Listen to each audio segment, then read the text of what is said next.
can't find Aaron's bio.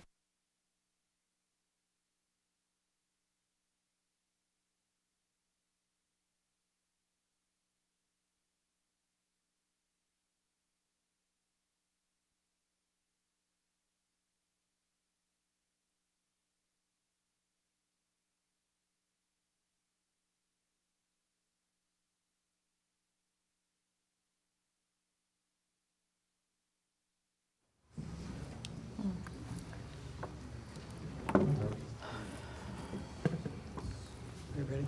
I think we're ready.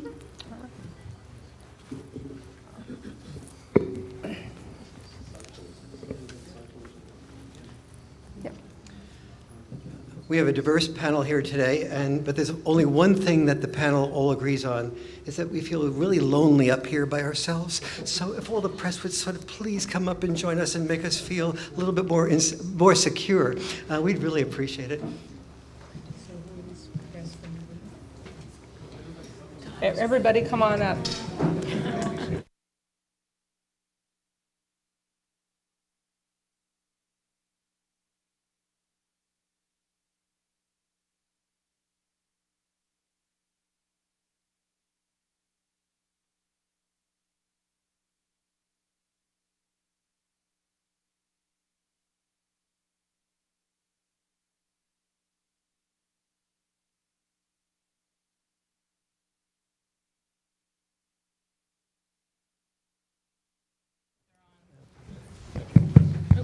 Great. We have two dynamics going here. One is the press conference, and one is a group of people from my workshop that are coming down so that they can look at what I'm saying and then go back up and show me how I could have done it better. So that's going to be part of their training to be leaders in issues in these areas. So when people walk, they're not deserting for any other reason. I've been asked to talk about, I'm Warren Farrell. I'm an author of a book called Father and Child Reunion and books like Myth of Male Power. I've been asked to speak today about a book I'm working on now called Boyhood, or The Boy Crisis, from failure to launch to mission accomplished. So I'm going to look at a few of those things and the relationship of what's happening with boys and with dads. So the first thing that happens when I mention that there's a boy crisis is I can see in people's minds that they're not really sure that I'm being maybe not exaggerating. And so let me share a little bit of just tip of the iceberg evidence about the boy crisis. Education. This is the first time in U.S. history that our sons will have less education than their dads. The implication of that is enormous. As the global economy is increasingly morphing from muscle to mental, uneducated men are increasingly unemployed. Women don't marry men in unemployment lines. Already, 53% of women under 30 who have children are not marrying. What this means is not something about marriage. It means more than anything else that it means that little father involvement or no father involvement. This is the data on unmarried families, little or no father involvement. So boys in these families don't know how to be a man. They don't know who they are. Girls and boys in these families suffer enormously, girls as well as boys. One of the single biggest psychologically important factors for a girl growing up is hangout time with her dad. A boy I interviewed, looking at the boys again in the boy crisis, a boy I interviewed said to me, "You know, Warren, I look at my dad's life. I don't want to be like him, but I don't have a role model of who I can be that's not like him. My mom's always putting him down, but my dad has my eyes. He has my walk. He has my hair. I'm afraid I'm going to be like all the bad things my mom says about him." Mental health. suicide. As boys become men, they go from committing suicide equally to girls at the age of 10. So when boys and girls are 9 or 10 years of age, they rarely commit suicide, and they commit what suicide they do commit, they commit about equally. Between the ages of 11 and 14, the male suicide rate doubles in comparison to the female suicide rate. This is as boys are both getting the hormones of puberty, and as boys are beginning to learn what they have to do and what they have to avoid doing to become a male. At the ages of 15 to 19, boys are 4 times as likely to commit suicide. At the age of 20 to 24, they are more than 5 times as likely to commit suicide. That's just a broad-based boys and girls. Let's look at feelings of disposability. Very few people know that for every male killed in Afghanistan or Iraq, there are 25 males who commit suicide. More U.S. military were killed by suicide in 1 year than were killed in the war in Iraq and Afghanistan in all years combined. The importance of that is how once mostly males serve us in combat, while 10% of the military, 11% of the military is females, the combat level is 27 males to each 1 female. And so when these mostly males come home, we don't care about them enough to give them the rehabilitation that anyone who has seen combat needs in order to survive emotionally and mentally. Because the history of the world is in part a history of all societies that survived based on their ability to train their sons to be disposable. Disposable in war, disposable in work, and because many of those people who were disposed of in war or work were fathers, indirectly disposable as dads. When your survival is dependent upon having a group of your people be disposable and to think of themselves as heroes when they're disposable, then you're not likely to question that process. This is a worldwide phenomenon, especially in the industrialized world.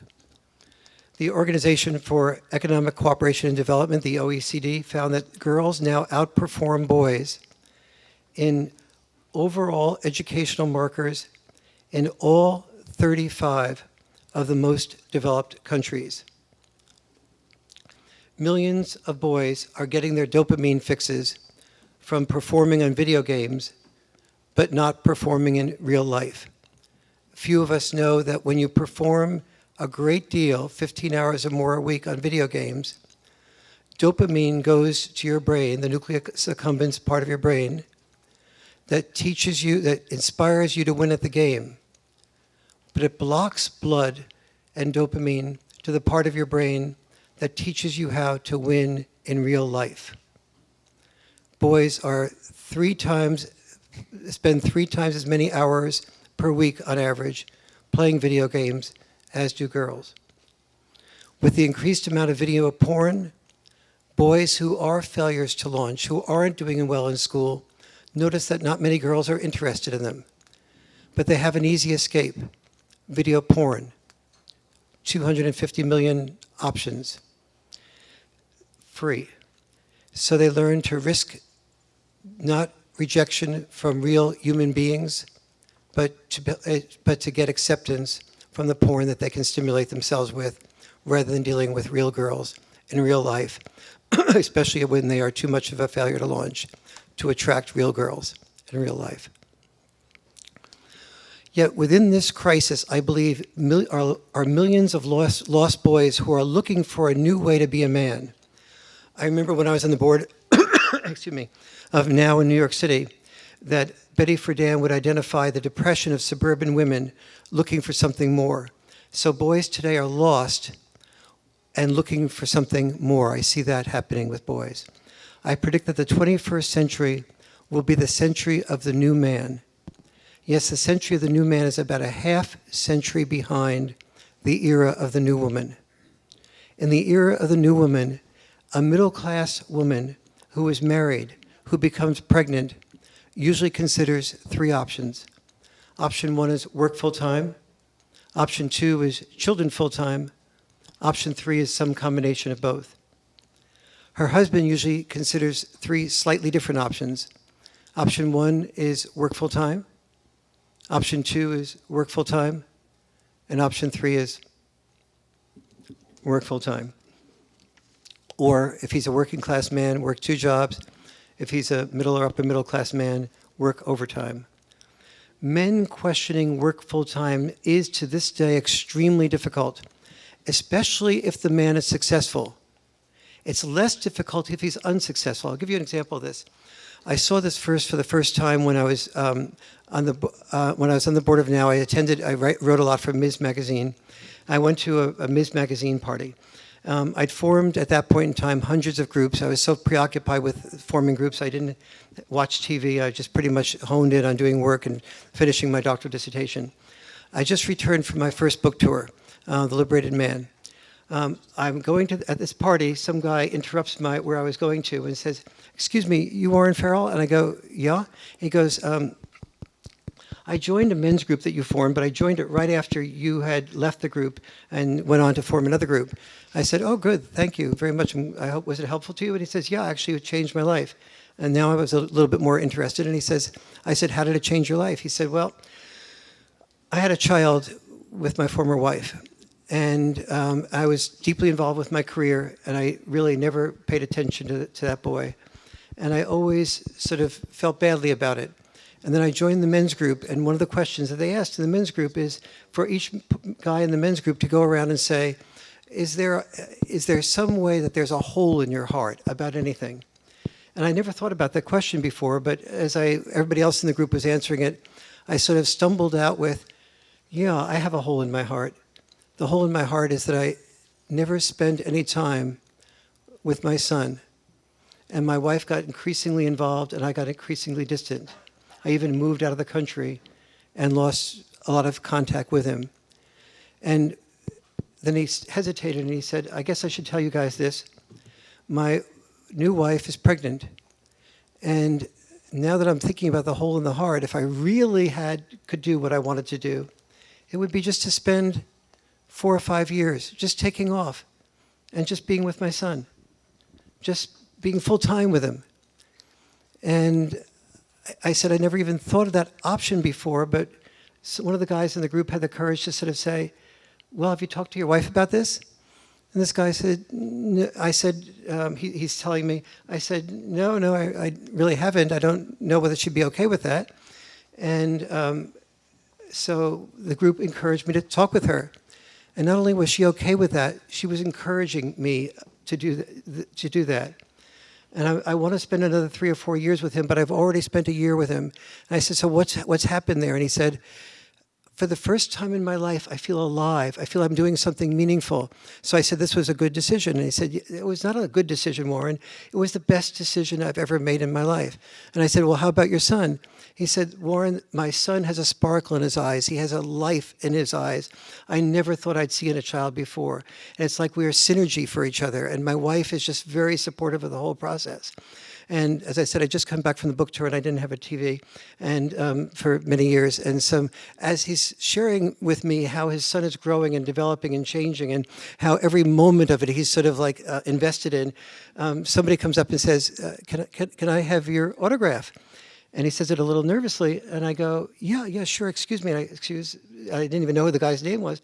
And he says, I said, "Yeah, sure." And the guy looks at me who's asking for the autograph, and he goes, "Actually, I was kind of hoping for his autograph. I would like yours too, but I was really like hoping for his."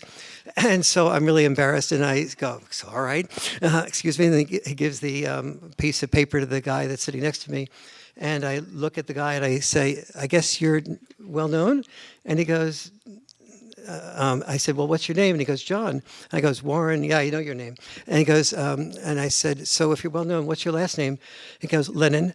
And I go, oh, you're with a singing group, aren't you? And he goes, yeah. I said, what's the name of the group? And he goes, the Beatles. And I go, I suddenly realized, that I had made a major faux pas.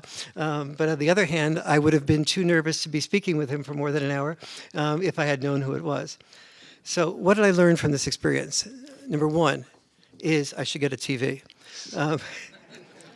Number one is I should get a TV.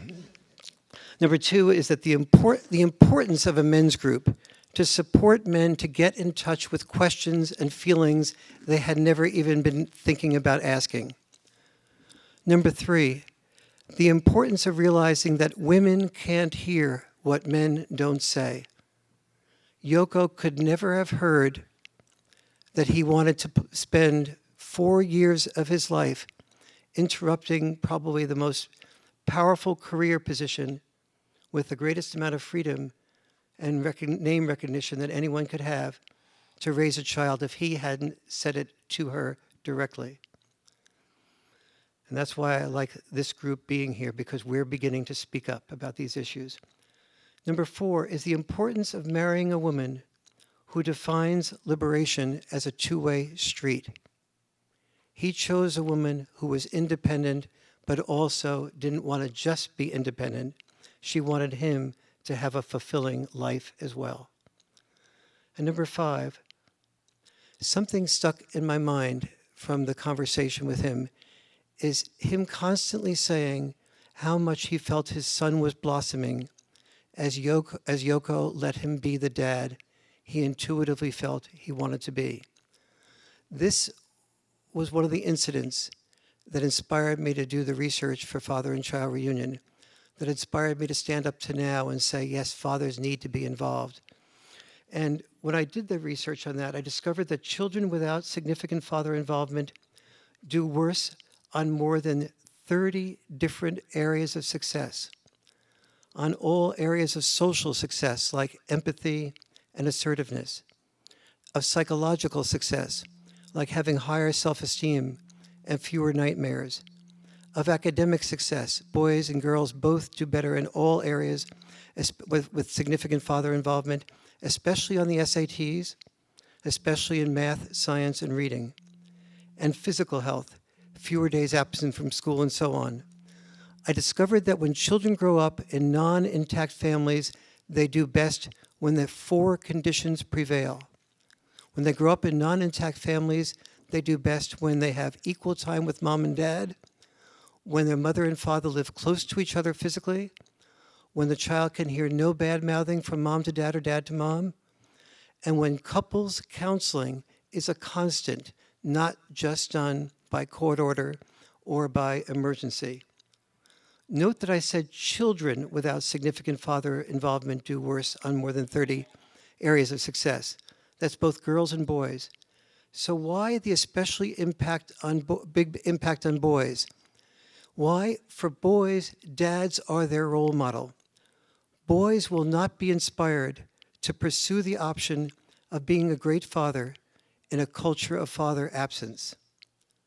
The desire to be a father begins with the son, who sees in his own dad who he can become. I think the unconscious wisdom of the boy crisis is that there's an unconscious experience that many bright boys go through of seeing that success often is about a father's catch-22, that the father becomes successful as he spends more time away from home as to prove his love rather than with his source of actual love. If a boy has a successful dad, his unconscious wisdom is wondering whether real power is climbing rungs on a ladder that lean against a wall that he didn't want to climb. John Lennon even never, while having one of the most creative and successful careers in the world, he never even considered an option to it. And when he began to confront taking time to be with his child, it wasn't just that he had to deal with Yoko, that was the easy step. He had to deal with all the people that were making money from his performing outside the home. What seemed like a great source of power was in fact a great prison. So the century of new men, I think, will find new men saying, why, when men die sooner than women from the 10 leading causes of death, do we have 7 federal offices of women's health and not a single federal office of men's health? Why, in an age of equality, do we have male-only draft registration? Why, when nothing had a greater impact on women's freedom than birth control pill for women, do we have none for men? Why, when both sexes' roles have been confined, do we have women's studies helping women free themselves from their roles, but no men's studies helping boys free themselves from their future roles?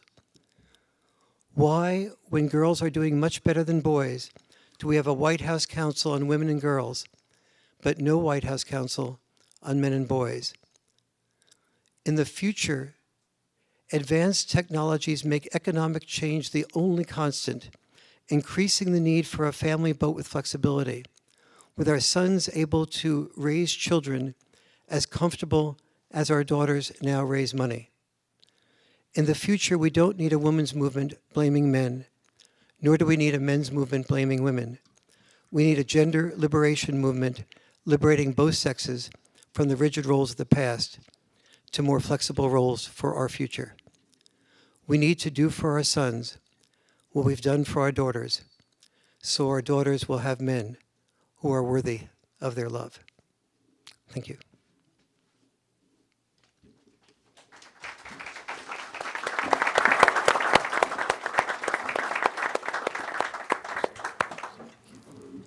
Thank you, Warren. I promised that I would leave after this to continue my workshop. Can everybody hear me? Okay. First of all, ladies and gentlemen, welcome to A Voice for Men's First and International Conference on Men's Issues. I want to give a couple of local acknowledgments first before I get started. I want to welcome Joseph Farley of Friends of Fathers, Leon Walker, John Ribner, and Calvin Mann, who is also sitting on this panel. I also want to acknowledge and welcome Dr. Greg Canning, who is the AVFM News Director for Australia, and Anil Kumar, who's the AVFM News India, for coming all this way to this conference. In Mexico City in 1968, 2 African-American athletes, Tommy Smith and John Carlos, stood on an Olympic platform to receive medals. As the United States national anthem started playing, they each raised a black gloved fist and kept them raised until the anthem finished playing. It was a shocking display for the times, outraging many people. A spokesman for the International Olympic Committee said it was a deliberate and violent breach of the fundamental principles of the Olympic spirit. Ultimately, they were expelled from the Olympic Games and ostracized from the athletic community. Time magazine ran an image of the 5-ring Olympic logo with the words angrier, nastier, uglier, instead of the Olympic motto, faster, higher, stronger. The 2 men were subject to abuse, and they and their families received death threats. Such was the reaction of a culture that was callous and insensitive to the grave injustices of the times, and though it is inarguable that progress has been made, it is a struggle that continues to this day. What then, you may ask, has this to do with the issues that now face men and boys across all lines of race, color, religion, politics, and other barriers we still use to divide each other? If you're wondering if I'm comparing the struggles of men and boys to the struggles of African Americans, I am not. Nor am I comparing the struggles of African Americans to the struggles of Jewish people. Nor am I comparing the struggles of Jewish people to the struggles of women. What I am saying without reservation is that there are parallels in the struggles of all people in the pursuit of justice. All those struggles have been at one point or another faced in a society that was indifferent and even hostile to the idea of change. Such is the case with men and boys today. So what is happening with men and boys? Let's take a look. Men are 93% of all workplace fatalities. They are currently 97% of combat deaths. They are a majority of the homeless. They are 4 times more likely than women to suicide, a disparity that doubles and close to triples during the process of divorce and breakup. Men are sentenced on average to 66% more time in prison than women for the same crime, and are twice as likely to be incarcerated in the first place, again, for the same crime. It is a gap even wider than that between black and white. Men are subject to a family court system so corrupt and biased that it represents the biggest rollback of civil rights since Jim Crow. It is a system that destroys the lives of men and children by severing their bond with calculated indifference. Parental alienation is real and rampant. Sadly, there is now a profit to be made in the destruction of our families. Under the false banner of the best interest of the child, fathers are forced to pay child support as though it were mafia protection money. Neither illness nor unemployment nor poverty can save them from the crushing retaliation of our family courts. Many are jailed for being too poor to pay. Many of our so-called deadbeat dads are just dead broke.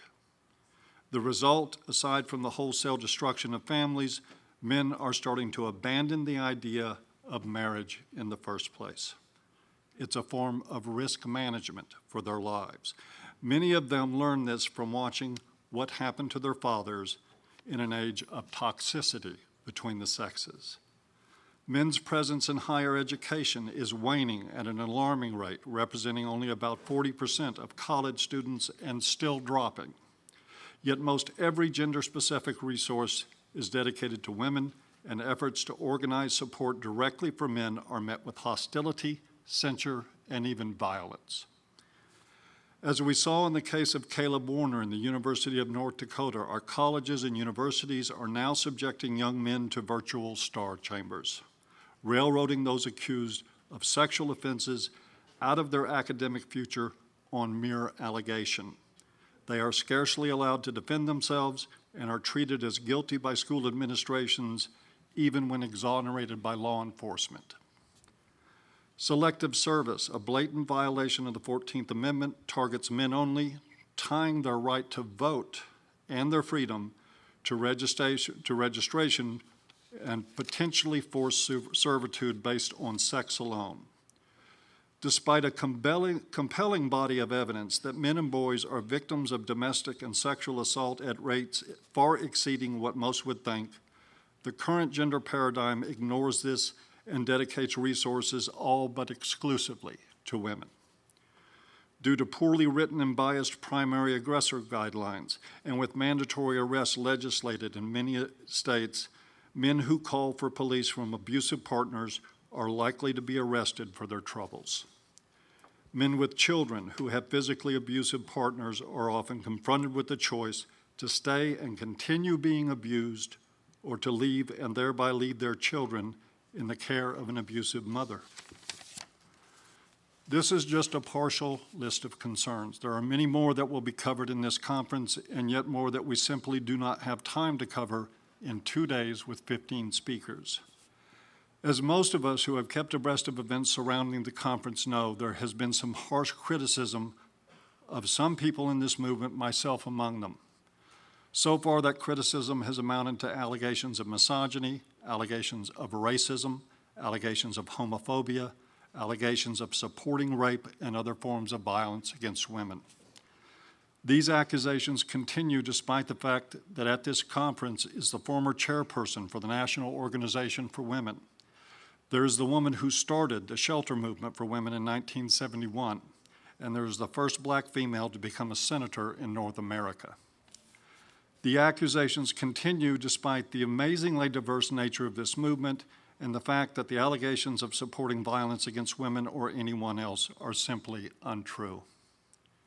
Indeed, where it concerns the support of violence, a very different accounting of that problem is on the public record and is evidenced in the need for intense security around this conference and other events intended to address the issues facing men and boys. Some opponents will bolster this resistance by taking satire out of context and twisting the meaning of rhetoric designed to provoke both emotions and thought. In fact, many have already done that very thing. I suppose that's to be expected. At the end of the day, however, when all efforts to play gotcha are over, when the cries of gender ideologues have been raised and raised again, the problems I have spoken of here and others will still be real. They will still be destroying our families and children, and they will still be in desperate need of solutions. Have there been moments in the rise of this burgeoning moment that have resembled a raised fist in the face of a shocked society? Yes, but that is the nature of all movements for justice denied. As the courageous Olympic medalist Tommy Smith said, his gesture was not a black power salute, it was a human rights salute. Our society is facing that call again. The only question that remains is whether or not it is ready to listen. Thank you.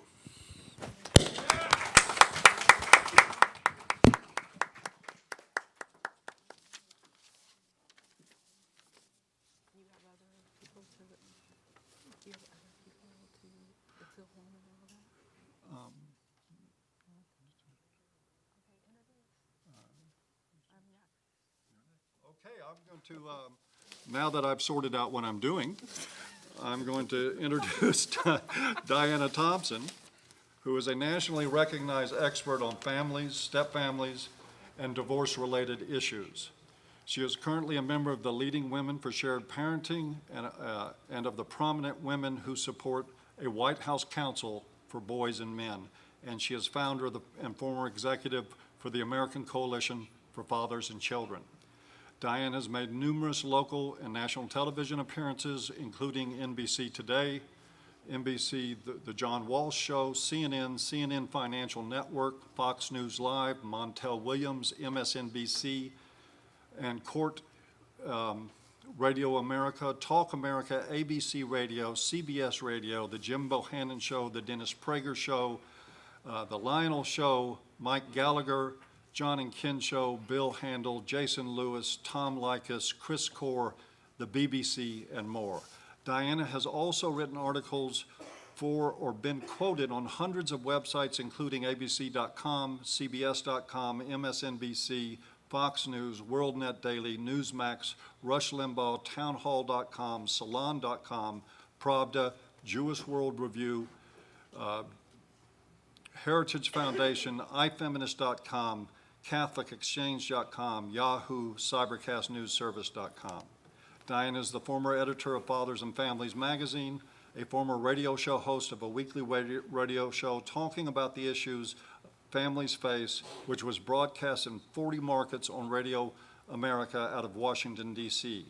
Diana is the author of the social policy article, Child Support and Second Families, in the book Choices in Relationships, Introduction to Marriage and the Family, published by Wadsworth Publishing Company. Diana is a sought-after speaker and has spoken all over the country regarding divorce and family-related issues affecting men, women, and families. Diana Thompson. Thank you.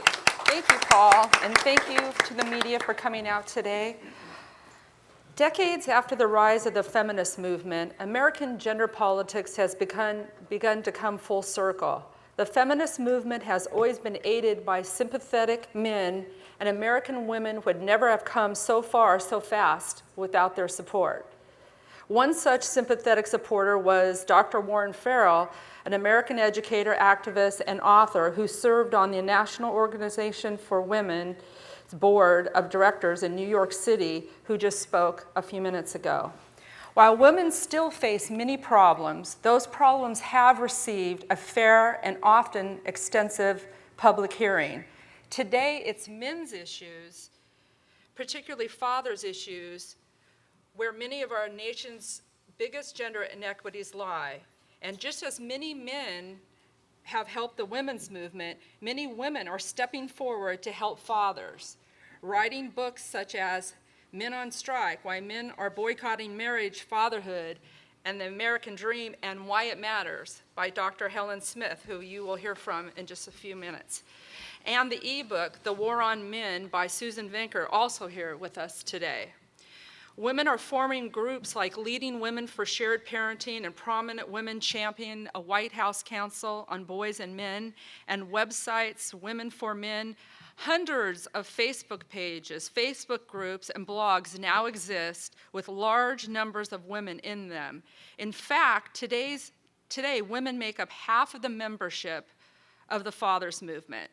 But why wouldn't they? Women need to be concerned about fathers' rights. The fate of men and women and their children are very closely bound. During the past 2 decades, I have ran several nonprofit organizations, and I have seen many of the grievances men and fathers face.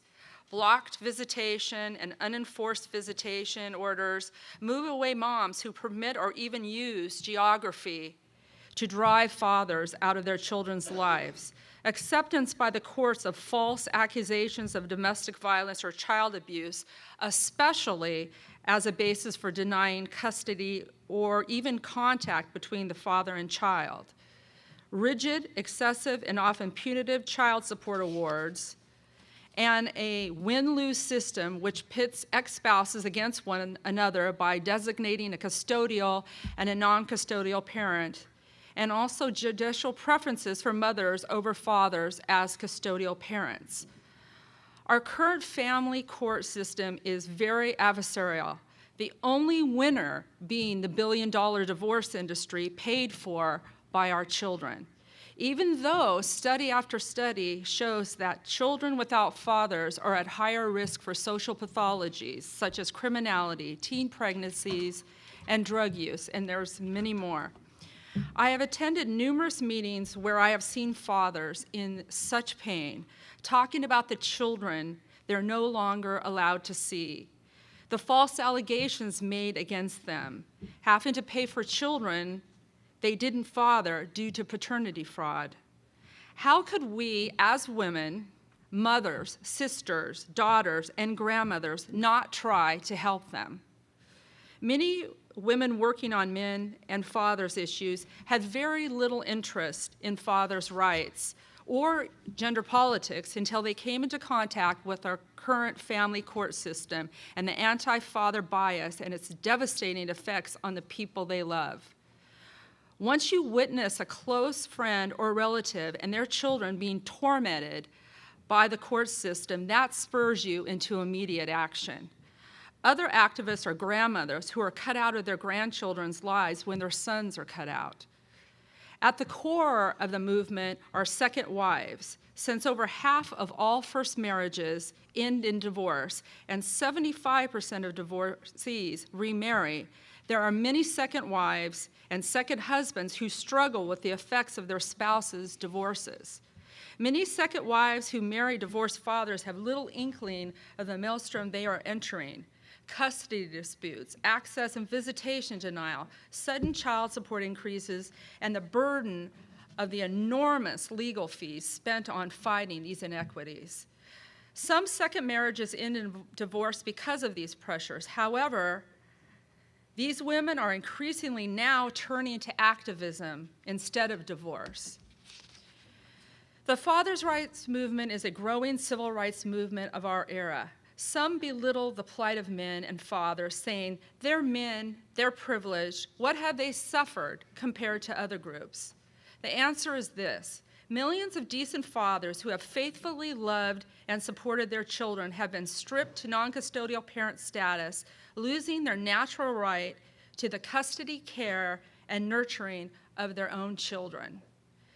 As someone who has worked for over 20 years advocating for the rights of fathers, boys, and men, I think it is high time we recognize that men have issues that are not being addressed. Men have a right to their own voices and to discuss their issues free from feminist oversight, supervision, and disruption. Men and boys have the right to tell their stories, speak of their struggles, speak of their pain, speak of the injustices done to them without being told to man up. The International Fathers Conference will give men a chance for their voices to be heard. Thank you. And now I would like to introduce our next speaker. Suzanne Venker is an author, speaker, blogger, and a frequent guest on Fox News. She tackles a range of social issues surrounding marriage, childcare, and the gender wars as outlined in her 3 books and recent ebook, The War on Men, which was published on the heels of a Fox article of the same name that went viral in November 2012. Suzanne has written for various publications, including the New York Post, St. Louis Post-Dispatch, Parents.com, and the Daily Caller. Her TV credits include Stossel, The View, Fox and Friends, ABCnews.com, CNN, C-SPAN, and Canadian and Australian television news outlets, as well as hundreds of radio shows throughout the country. Suzanne can also be heard every Thursday afternoon on the John Gibson radio show. Suzanne and her husband live in St. Louis, Missouri with their teenage daughter and preteen son. Suzanne. That's my cue, right? Yes. Okay. Hello. Can you all hear me? Okay. I think it's fair to say that I stumbled upon men's rights issues specifically, although it's not, the sole bulk of what I do. It's sort of an offshoot, if you will, as a result of my writing extensively about feminism and its role on both women and society. And then I penned that War on Men piece that Diana mentioned, and I've sort of become the face of that as opposed to some other things that I've written, which is absolutely fine, as of late. And you might ask why? Why did I claim that there's a war on men? And of course, there's a lot of answers to that question, but I've only been slated for 5 minutes, so I'm going to give you just 2. Number 1, because the battle of the sexes has reached a tipping point. Equality is no longer billed as creating equal opportunities for women, for we have those in spades. Today, equality is billed as interchangeability, also known as an equal representation of men and women in virtually every social arena, including sports, which we all know is a field dominated by men. To quote Sheryl Sandberg, whom we've heard more than we want as of late, quote, "A truly equal world would be one where women ran half our countries and companies and men ran half our homes," end quote. This is an ideology that sets men and women up for failure. Why? Because it locks the sexes in competition and makes no allowances for gender differences. Both wreak havoc on marriage and make males and females, even children, feel insecure about doing what comes naturally to many of them. Men and women do not need to think or behave in identical fashion, whether we're talking about school, sex, work, or parenting, in order to be considered equals. Equal opportunity is not the same as equal outcomes. The second reason I penned the piece, The War on Men, because the lack of respect for men is palpable. The message coming from the media, Hollywood, and America's universities is that men are superfluous at best, dangerous at worst. As New York Times reader Alan Bird writes, quote, "Name a sitcom from 1970 forward that depicts a strong, responsible, intelligent father figure. Fathers in sitcoms are depicted as immature, dumb, lazy, and incompetent. Do we seriously believe this drumbeat of messages has no impact?" End quote. It has major impact.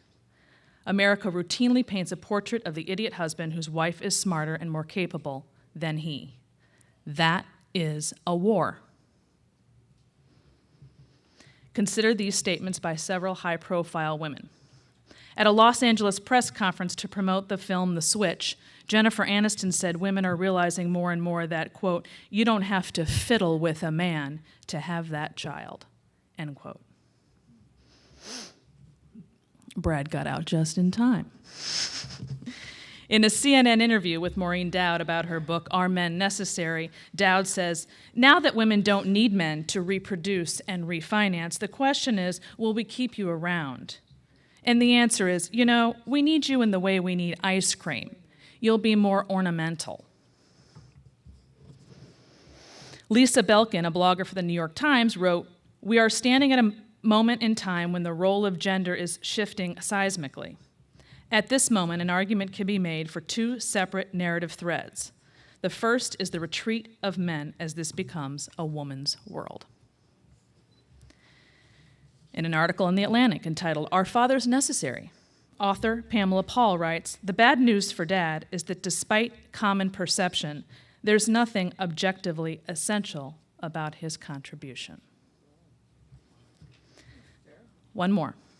Author and journalist Natalie Angier, I think I'm saying that right, begins an article in the New York Times by writing, women may not find this surprising, but one of the most persistent and frustrating problems in evolutionary biology is the male. Specifically, why doesn't he just go away? Such assertions are repugnant and fallacious. You do not empower women by disempowering men. Women may comprise the majority of the U.S. workforce, and they may be getting most of the college degrees, but this is nothing to celebrate if it takes men down in the process. It is time to stop talking about overturning a patriarchy that doesn't exist. Men are not the enemy. When we frame the debate in this way, we perpetuate a war between the sexes that should, by all accounts, be dead and buried.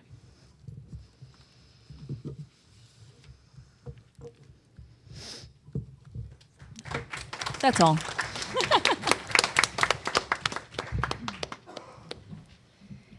And our next speaker is Carnell Smith. He is a passionate advocate for families, fairness, and justice. Lobbied for, coached, trained victims and advocates in Georgia, Florida, Oregon, New Jersey, and other states for paternity fraud legislation. He launched For Truth Identities DNA Center for paternity testing, immigration testing, and other DNA testing services. He exposed the impact of paternity fraud on military men, has addressed U.S. legislative hearings, the U.S. Administration for Children and Families, and the National Men's Equality Congress. He has appeared on The Michael Baisden Show, The Dr. Phil Show, MSNBC, NBC, CBS, CNN, ABC World News, Fox News, and many other shows. He has been quoted in newspapers across the country, including the New York Times, US Today, LA Times, Las Vegas Review-Journal, Orlando Sentinel, Washington Post, and many others. He delivers workshops to men and teen boys to educate them about their legal rights and to recognize paternity fraud. The tagline on his blog is, "Truth is a good thing." The judge that originally ruled against him in Georgia publicly apologized when the paternity fraud law that he got passed was formally signed into law. Carnell Smith. Thank you, Diana. For me, to speak on paternity fraud, we are often faced with this question: why would you oppose a child being supported? And my position is that they're asking the wrong question, because 90% of the people who contact me and my organization asking for help are women. And they're not saying we oppose children being supported. We want to know if the person that is under the court order is the person that actually caused the pregnancy. And it would be fair that I talk about what is paternity fraud. As we speak before legislative hearings across the country and now also internationally, having just finished a special for Fuji television in Japan, we ask this very same question again and again. We know that when it comes to matters of sex, lies, and all those things in the heart, that sometimes men lie. And by shock, sometimes women lie about the relationships they're in and the resulting pregnancies. However, the law treats the situations differently. When a man has children outside of his marriage, they do not hold his wife responsible for those children. When a man has children outside of his marriage, he is held responsible. When his wife has children outside of her marriage with another man, her husband is held responsible. And we find that to be an injustice. In fact, it's such a travesty on its face that those women who come to me and ask this question, well, why can't the woman be made to get with her boyfriend and have her boyfriend support the children that she had outside of her marriage? I'm attacked again and again by saying that you don't want the children to be supported. That's a red herring. It is also a bold-faced lie. Because I'm a father, I've been a custodial father and a non-custodial father. I'm a grandfather. When you tell me that I don't want the children to be supported, I'm just asking for those men who have been a part of the children's life and they would like to continue to be a part of the children's life, that they do so voluntarily of their own free will and accord without a court order, with no ability to be stripped of their assets, properties, licensed, and jailed. And they say that I'm unfair.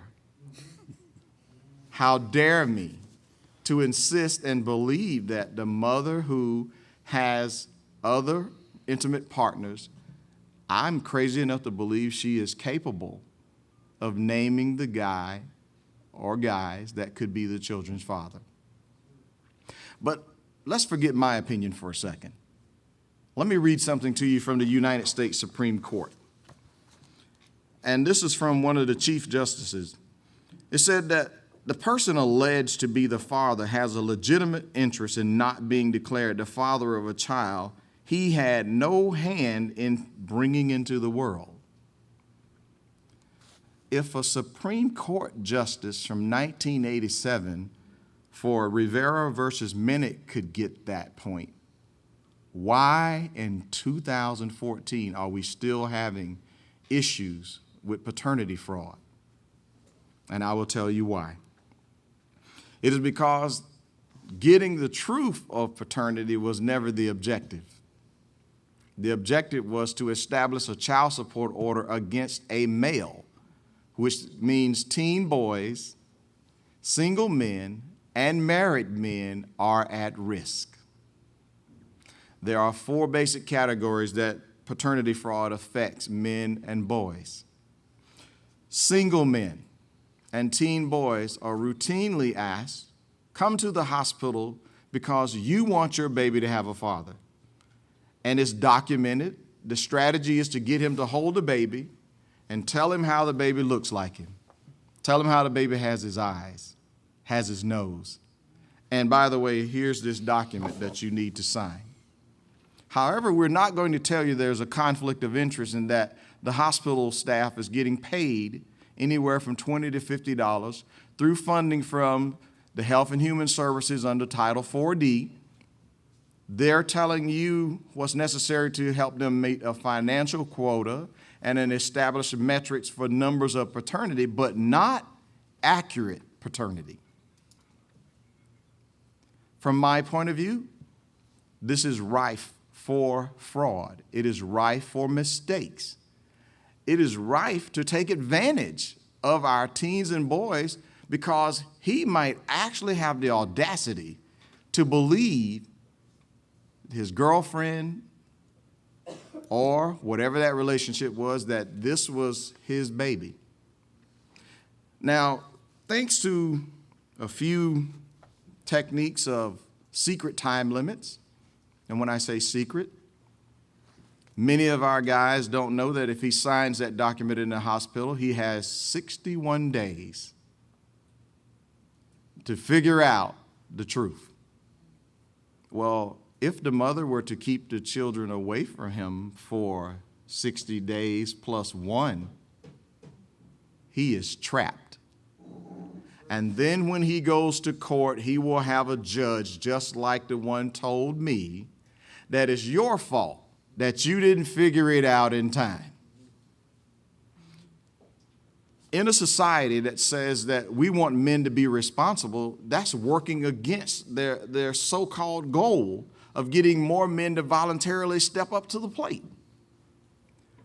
When they see a guy like myself and many of my clients who've had multiple DNA tests, how do you tell us that we did a bad thing for believing the child's mother while she has no legal, ethical, moral, or social duty to disclose that either this man or teen boy was one of the paternity candidates or he is not even a potential candidate? In my case, it took subpoenas for a former relationship. I had to subpoena her mother, her girlfriends, and her brother. And about $250,000 later, and 11 years, I found out that she got pregnant 6 weeks after I broke up with her. And the judge said that was my fault. I didn't buy that. I didn't agree with that. The other area that happens is marital paternity fraud. The law in many states says that any children that are born while the husband is still married to his wife, they are automatically his. That includes if they're legally separated. That includes if he is deployed in the United States military and there's no possibility he could have had access. It also includes when the mother says to the judge, I was living with my boyfriend at the time. But the law says because she was still married to this guy, the children are put in his name. And guess who is going to be ordered to pay child support under the great system of no-fault divorce? This means loss of property, loss of retirement, loss of a ton of other assets. And by the way, the bonus is you get to pay child support for children that are not yours and you cannot see them. So when people tell me about best interest of the child, I ask this question. Why does best interest of the child not mean you get to see the child while you thought you were the dad, or you are actually the dad? Why does best interest of the child not apply when you want to be an involved, active parent?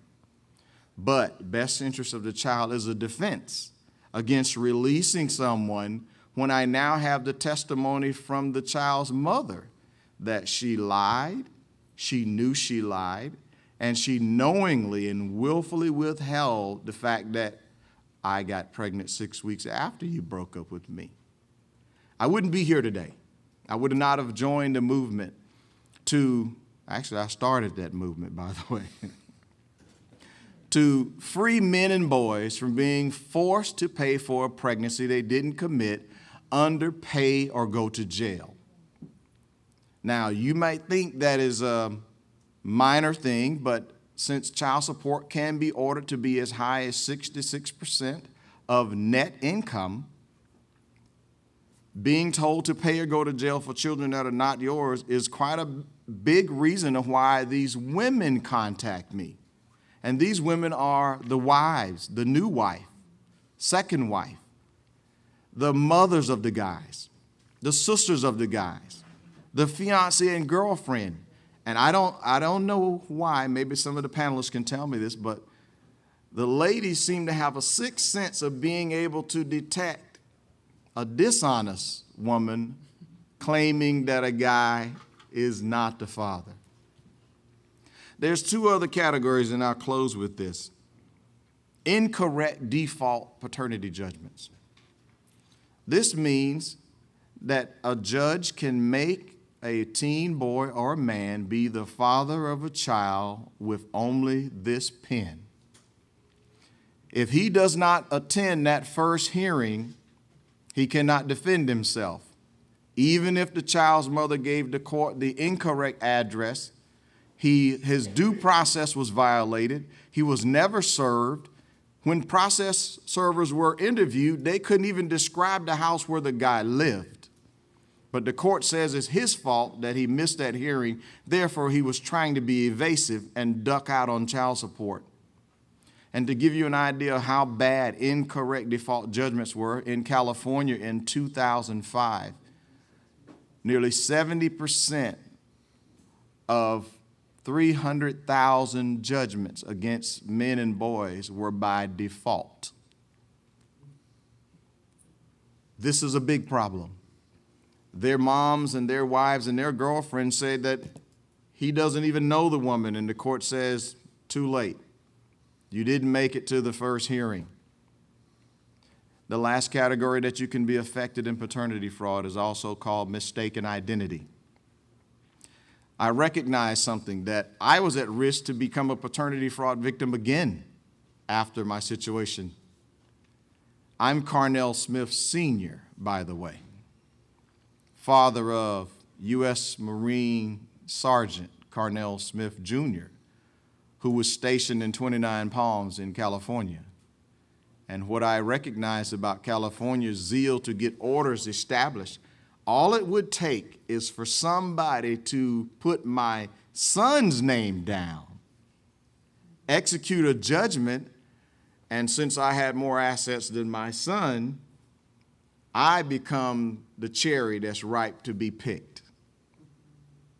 I don't believe that's justice. I don't believe that's fair. I don't believe that's a situation that should be allowed to stand without being challenged. And through working with men and women, we've been successful in changing those laws by exposing the injustice. And we'll talk a lot more about this during my time here in the conference. Thank you.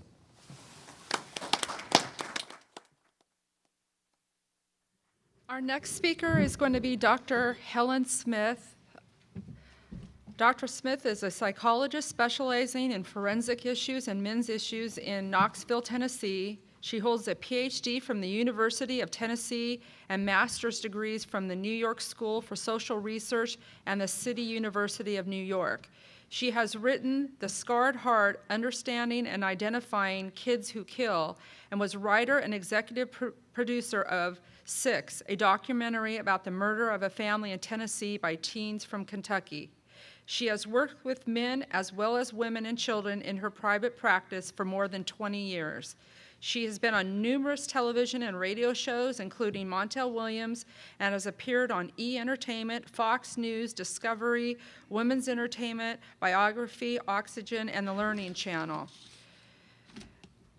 Smith has written for numerous publications, including the Los Angeles Times, the Christian Science Monitor, and the Cleveland Plain Dealer. She occasionally hosts a show at PJTV focusing on men's issues, psychology, and politics. Dr. Smith has written on her blog since 2005 on men's rights, men's issues, and psychology, and is now a columnist and blogger at PJ Media. Welcome, Dr. Smith. I'm going to make this fairly short and sweet. I am Helen Smith. I am no relation to Carnell, surprisingly, given that last name. As Diana mentioned, I'm mostly here to interview people for PJTV, hopefully the attendees and some of the speakers tomorrow. But they wanted me to talk about my book, Men on Strike, Why Men Are Boycotting Marriage, Fatherhood, and the American Dream, and Why It Matters. And it is a book that came out last year in June of 2013. It got a fair amount of attention at the time, and one reason that I wrote the book was because there have been so many other books out there, like Manning Up by Kay Heimowitz, or Save the Males by Kathleen Parker, or The End of Men by Hannah Rawson. And we hear so much about men in a negative way.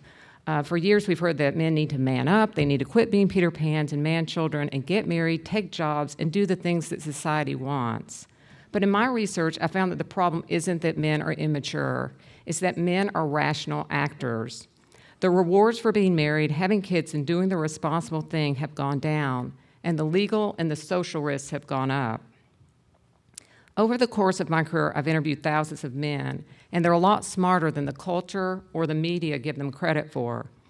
They know that marriage means a high risk of a divorce that will be financially and emotionally ruinous, that kids can be taken away from them, and that there's much less reason to work hard to get ahead at a job when you don't have a family to support. And in fact, Charles Murray, author of Coming Apart, found that men are spending much more time in leisure activities even over the past 20 or more years. And one reason for that is they're no longer getting married.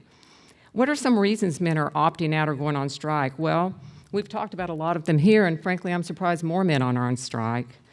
We've seen women with increased reproductive freedom. Married men often require a note from their wives before a doctor will even perform a vasectomy. There's a lot of institutional bias out there against men that we don't even think about. That's something that happens to women. Women have the choice to work or stay home. Men can be victims of imputed income rules that make them owe child support even when they're unemployed. In most states, when a man's wife lies to him about the paternity of a child, he'll still be on the hook for child support, even if it's false, though Carnell is really working on that one, and we're really lucky to have him. Instead of being honored as husbands and fathers, as Suzanne pointed out, men are stereotyped as losers and goofballs in everything from TV sitcoms to commercials. And in fact, Jim McNamara, who is a scholar at the University of Australia, found that in 69% of media portrayals of men are negative. They are seen as rapists, perverts, weirdos, and just mean. And I hope that the media here today will not add to that number. My takeaway is this: if you want men to do the responsible thing, you need to make it a more appealing proposition. For decades, we piled obligations and penalties on men while offering women more freedom and more opportunity. It's not surprising that fewer men want to take on these roles, the traditional roles, and more opting out or going on strike or men going their own way or whatever you want to call it. But it's a problem.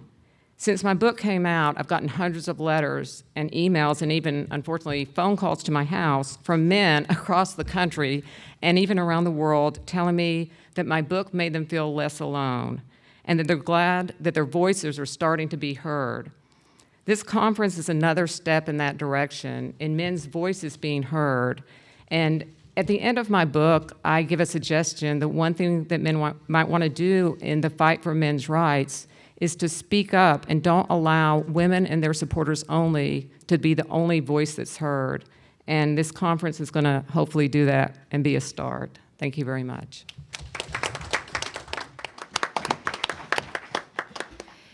And our next speaker is Calvin Mann. Calvin is a local here in Detroit. He utilized basic elements acquired over the duration of his coaching career, such as teamwork, discipline, and respect. Calvin has enriched many lives with a renewed heritage and modern appeal approach.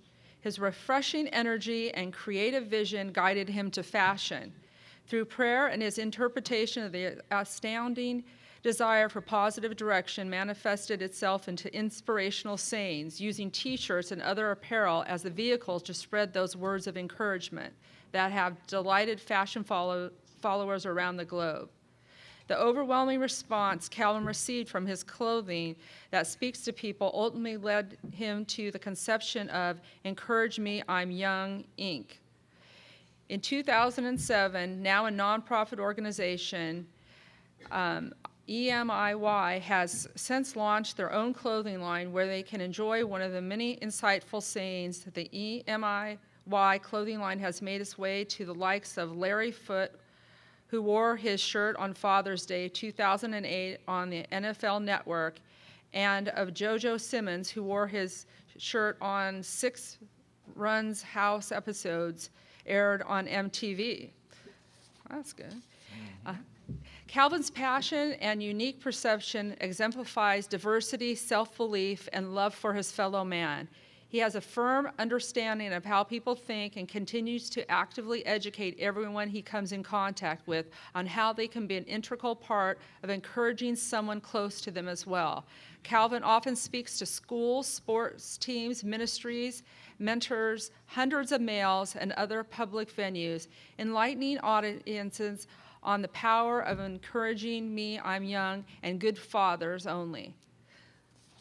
Introduce you to Calvin Mann. Good afternoon. I would really be. I just got to say what a blessing it is to see people thinking and talking and speaking of things that I had no idea were possible. When it comes to men and boys, our journey has been that of that we celebrate. You know, when we started Good Fathers Only in 2010, it was because the goal that we set and still set today is to unite fatherhood worldwide. And the reason being is that we put out here some of the things that we see, and it's only going to take us to correct it. In 2004, I began the journey with a simple quote: time is all we have to change what we are. And I began by laying that shirt where a child was killed in the city. And 10 years later, we still do it. Over 600 children, majority of them males, have been slaughtered and killed and just mutilated to the point that someone had to do it. So we place shirts at the death sites to inspire. And we've been just doing the things that it takes to really help. Instead of being concerned, I would consider myself a person that is really not concerned as much about you all as I am about the next kid that comes in contact with me, or the next father that comes in contact with me, and that we're able to assist. So we took Encourage Me, I'm Young, and I worked in the juvenile facility. And this is when I learned about throwaway children. As I worked in the juvenile facility for 2 years, I recognized that the juvenile facility never wanted the kids to be educated. They had an education system, but they never wanted them to be educated. The library was the cleanest room in the juvenile facility, and the children never got to use it. There were children who came on a high level of drug use, attention deficit medicine, and things like that. And as you all know, attention deficit now comes with a check. So that's another thing that assists in the decision making of a child being placed on medicine and everything. So we saw this alarming thing. So I left the juvenile and I decided to stand on my own. And when we stood, we grabbed 200 males and we formed a peer mentoring program to where 200 males can be in the same room. We've never had a fight, an argument, or any kind of disruption.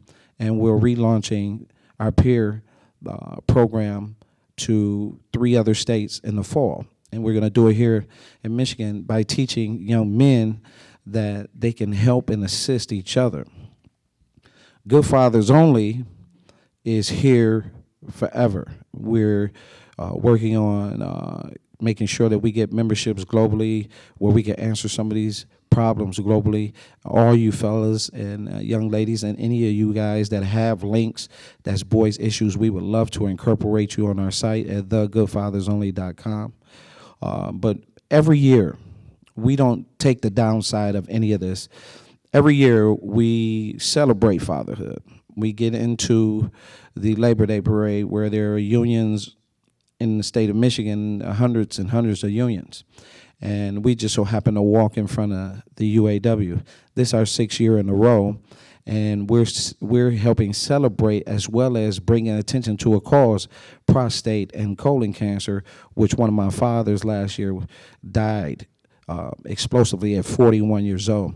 So there's a number of reasons why men are not in children's lives. It's not always the fact that it's the court. Sometimes it's death. Sometimes it's suicide, as you well know. Sometimes it's murder. Sometimes it's natural causes. There are a number of reasons why men are not in children's lives. And the thing that we have to do And I'm begging of you, and it's not that I will, drag this out because all the statistics have been laid out, but it is incumbent upon us to come together based on the isms that we have placed out here. It is incumbent of us to come together and eradicate hate, racism, the feminism, as he said, gender equity is better, suicide. As you well know, 1 year, over 29,000 white males committed suicide in this country. Yeah, that's an atrocity. 98% of African-American black males got the highest gun rate, murder, death rate. In Detroit alone, in Michigan, we have over 3 cities that's on the list alone, from Saginaw, Flint, and Detroit. Detroit having over 447. Abuse and neglect. Neglect is at an all-time high for young males of all types. So we have a war, so to speak, as was stated earlier. We have a war that is more than need hands. They're more than need hands for us to cure this. How can you go to a war when all the troops are sick? And that is something that we must correct and fix, and is in our hands. And I just thank you for this opportunity, because there will be more said and done on this topic. But I just thank you for this opportunity to be a part of such a great people that's doing great things, and it just inspired me to do even more. And so that's what we intend to do, and I appreciate you. God bless you.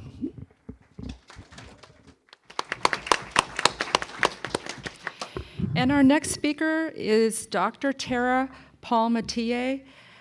She has a PsyD in clinical psychology. She has worked as a residential counselor in a mental health facility, spending 600 hours working in a domestic violence shelter as part of her training, and then worked as a domestic abuse counselor.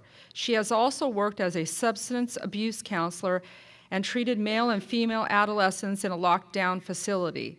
She has created and runs the Shrink for Men blog and forum after realizing that men who are in abusive relationships in which the perpetrator is a woman do not have the same support resources as their female counterparts.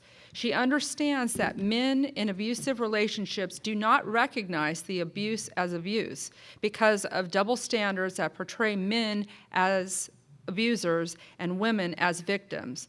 Her doctoral dissertation examined unresolved childhood bereavement, the effects of a mentally ill mother, and creative outcomes in an adult artist. A feature writer at A Voice for Men who writes on domestic abuse and violence. She counsels both men and women and their families and friends in abusive relationships around the world using Skype and other forms of social media to connect. She works with men in abusive relationships, the new partners of men with abusive exes who are still causing problems and denying custody, access, and the parents, grandparents, and siblings of men and their children who have been estranged from their lives. Welcome, Dr. Tara Palmer. It's Dr. Tara Palmatier. It's okay. I had to start correcting it with Sister Andreen in the first grade. It's fine. Hello, I'm Dr. Tara Palmatier. I am the founder and publisher of the Shrink for Men website and forum. I began Shrink for Men in January of 2009 after I had helped a dear friend go through a particularly brutal divorce. He encouraged me to share the information and counsel I gave to him publicly. And I was amazed. Every month for the first 2 years, the traffic on my little WordPress blog doubled. Currently, I work with men around the world via telephone or Skype, South Africa, Asia, Australia, America, Canada, England, Western Europe. Anywhere somebody can speak English and has access to the internet, I can help them. These are men who are in abusive relationships.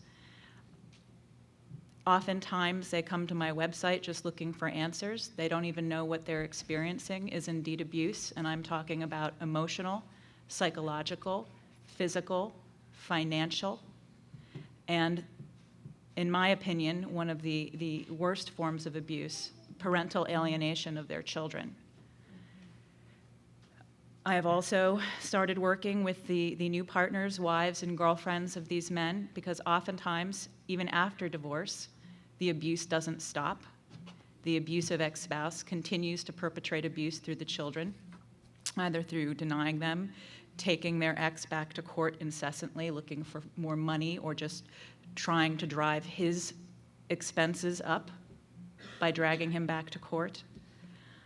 I work with the grandparents, parents, siblings of men who have been cut out of their lives because one of the features of an abusive relationship is that the abusive partner will often isolate their victim. And that includes using abusive tactics to disconnect them from their family and their friends. I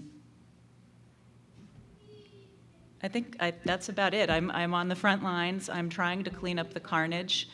I help men through a chaotic and dysfunctional family court system that oftentimes they have no idea about the buzzsaw that they are about to walk in. And I help them to heal and pick up the pieces after they've gone through the trauma of family court. I'm happy to be here. Thank you.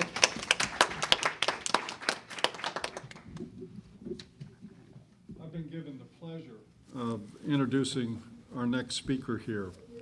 Erin Pitsey is a hero of mine and a hero to many.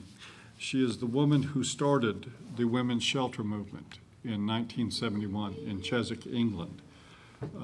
20 years ago plus, as I began to investigate men's issues and looking into the history of the resistance of even talking about men, in many cases as though they're human beings, as though they're anything other than perpetrators and abusers, I ran across two names. One was Warren Farrell, the other was Erin Pitsey. Her most recent book is This Way to the Revolution. Her memoirs, I highly suggest to anybody that that is going to provide some invaluable insights into the history of the discourse, the discussion on gender that has and has not happened in this culture in the past 40 years or so. I can tell you that Erin dedicated herself to research on the causes of domestic violence, dedicated herself into understanding it as a problem of family dysfunction without regard to gender, but simply looking at the dynamics of what happened in violent families and why that those situations kept repeating themselves. And I know that she was the subject of tremendous backlash and retaliation for speaking the truth to those issues. And to her credit, she has never stopped. I am very, very proud to say welcome Erin Pitsey to the conference. Thank you. 40 years ago, there was nowhere and no discussion, and there was no literature on what happened behind people's front doors. I was very aware from the very beginning. When I first opened a small community center, I knew about domestic violence. I knew that both my parents were dysfunctional. I knew that my mother was battered and abused by her stepmother, and my father hated his mother with a total passion, and his father was extremely violent. So I had it coming down both sides of my families, and I could trace it back. So as far as I was concerned, it's a generational issue, it's a human issue, it's a personal issue. It has been with us since the beginning of time. So when the women began to pour into my refuge or shelter, the first 100 women that came in that I interviewed extensively, 62 were as violent or more violent than the men they left. I could prove it. I had the evidence. I could not ever get it published till 90-something in a journal, 96, thanks. Yeah. And you have to remember, Anne who'll speak, she was also doing the same thing in Canada. Now, what I saw very clearly, and I knew would happen, because I had been banished from all the Women's Liberation Collective meetings in England for standing up and saying, this is not a women's movement, it has never been a women's movement, there has been no intention and no interest in equality for women.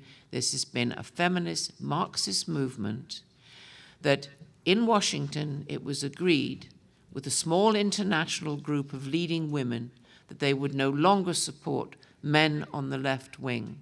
They would now instigate their own movement and they would move the goalpost. It is no longer capitalism. The goalpost was going to be moved and it would be called patriarchy. All men. And this probably was the most brilliant financial strategy of the last century, because they ring-fenced and they needed two things: financial support, and they needed a movement. They needed a cause. Because in 1971, when I opened the refuge, essentially the women's movement was internationally running out of money. No longer were women sending in England £3.10 to join the movement. Majority of women had left disgusted with the ferocity, with the fact that we were all told that marriage was an unsafe place for women and children. The new model would be women and children, and men would be disenfranchised, and they left in droves. So for the first 4 years, while I created a therapeutic community to give mothers a second chance, because the question I faced, no one mothered my mother. She was incapable of mothering my children, my brother and sister and myself. No one fathered my father. He had no concept of how to father, and society gives them not a second chance. So I had a huge therapeutic community looking after 5,000 mothers and children, and I also had a huge arm that looked after men and their needs. But I could see, and I was right, 1974 was the movement called the National Federations of Women's Aids. They're called, here you have the same things across the Western world. They came in and they hijacked the entire subject, and it dropped neatly into their laps, because suddenly the valid movement, all women are innocent victims of men's violence, and the financing, innocent victims require money for shelter, and innocent victims and their children. In fact, nothing much was said about children. It was all about women. And then you could see the destruction, which was guaranteed in '69. It was guaranteed that the family would be destroyed, men would be displaced, the new model would be women and children. And as the feminists organized themselves, and they were extremely highly organized, they moved into they feminized the judiciary, they feminized all the service agencies, schools, universities, and now we see 40 years of wreckage above us. I came across A Voice for Men by accident online, and I heaved a huge sigh of relief. Here for once were men roughly, rudely, and in many cases crudely saying, we have had enough, we are coming back, and we are fighting. And I am very proud to be part of everything that they do. And I'm 75 now, I'm tired, I'm 40 years on, and we need to unpick what I've always called the evil empire. We need to not even engage in this so-called fraudulent gender war.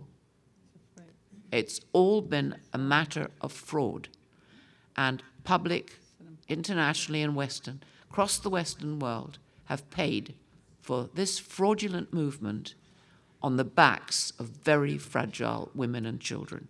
And that's all I have to say.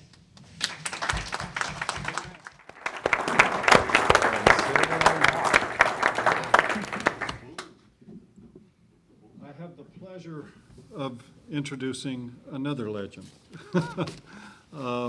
Senator Ann Cools, has my deepest admiration and respect, is the first black person appointed to the Senate of Canada and the first black female senator in North America. She sits as an independent senator with no party affiliation. She's been chosen by the CBC as one of the 100 greatest Canadians of all time and one of the top 20 Canadian women. Prior to being appointed to the Senate, Senator Coles worked in social services, founding one of Canada's first women's shelters, Women in Transition, in 1974. She organized Canada's first domestic violence conference, Couples in Conflict, an early acknowledgement that domestic violence is not a gendered issue. On divorce law, custody law, and child support, Senator Coles has always worked for families and children. Her report for the sake of the children held that after divorce, children should have continuing relationships with both parents, both mothers and fathers. Senator Coles has long upheld the importance of fathers' meaningful involvement in their children's lives. She has received awards from the CBC, the Toronto Sun, the National Center for Strategic Nonprofit Planning, Howard University International Affairs Center, Real Women of Canada, the International Jewish Women's Association, and Pride News Magazine. She's an honorary doctorate of law from Canada Christian College. She is married. She is a member of the Anglican Church of Canada. She is an insatiable reader and writer. Her other interests include classical music, cooking, piano, her dog, I like that, and her garden with her many rose bushes. She is also an eager student of Tai Chi. I have no further personal details on Senator Coles. Ann Coles, please. I'm happy to say that's a good thing.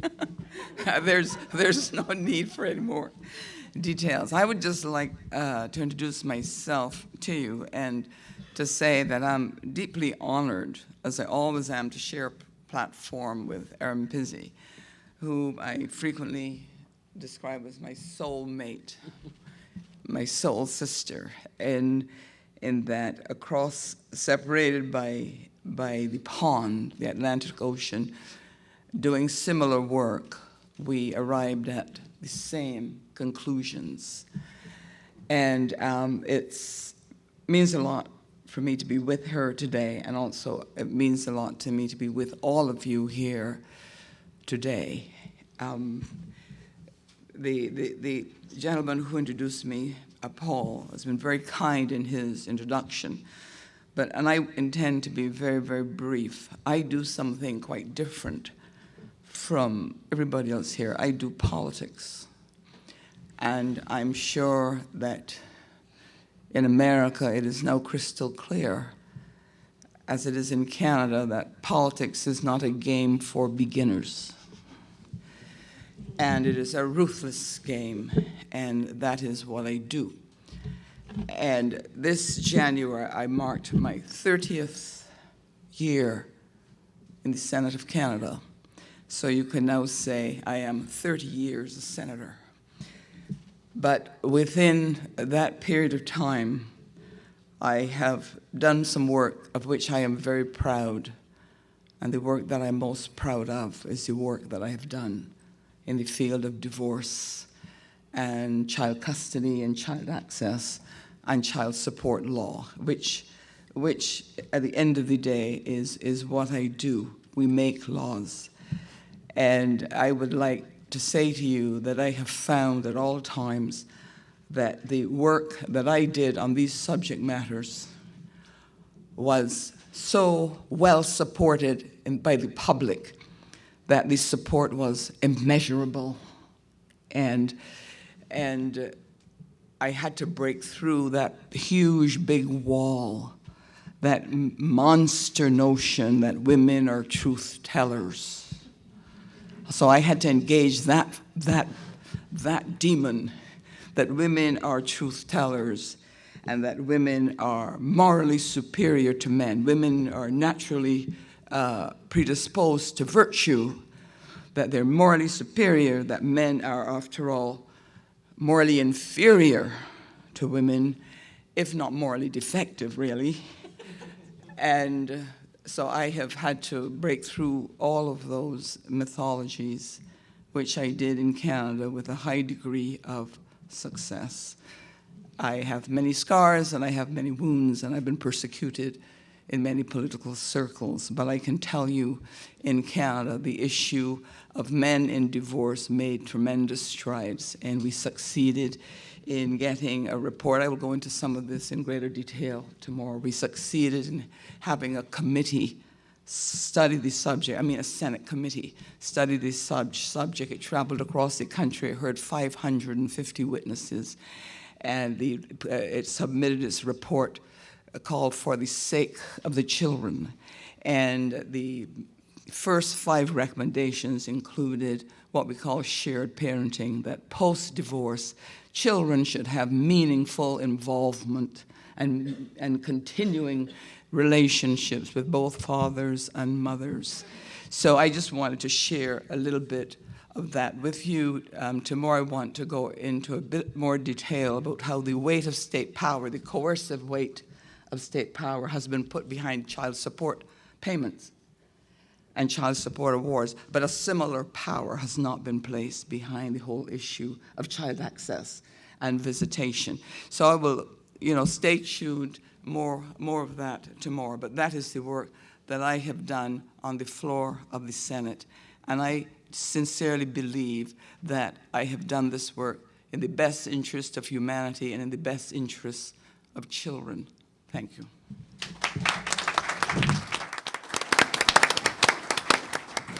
Among the few mistakes that I've made today, actually, few is not the correct word, there's been a lot of them. We went a little bit out of order here. I do want to give a moment to one more speaker before we open the floor to questions from the media. Mike Buchanan is the founder of the Campaign for Merit in Business, and he actually also is the person in the United Kingdom who established the first political party that was geared to address issues for men and boys. And with that, I would like to introduce Mike Buchanan. Thank you, Paul. I've got to say it's an honor to be invited to this conference. I think this conference is a landmark event. It will be seen as a landmark event in the war for men's human rights. We've had for more than 30 years across much of the developed world unholy alliances between states and radical feminism. Now, radical feminism is without doubt a female supremacy ideology. It's driven by misandry, the hatred of men and boys. So how would we expect that alliance to work out? Justice for Men and Boys works to increase people's consciousness of the state-driven advantaging of women and girls at the expense of men and boys. We'll have over 20 areas in next year's general election manifesto, but I'll just say a few words now on a number of them. Legislation is routinely drafted to advantage women and disadvantage men. Political representation. Women are already overrepresented in Parliament in relation to the number who apply to become MPs by a considerable distance.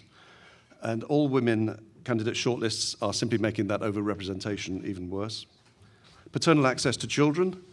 The family court system fails to ensure fathers reasonable access to their children when faced with malicious mothers who won't cooperate with access arrangements.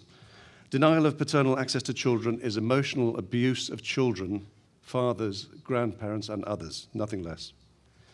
Education. Boys are being relentlessly disadvantaged by an ever more feminized education system.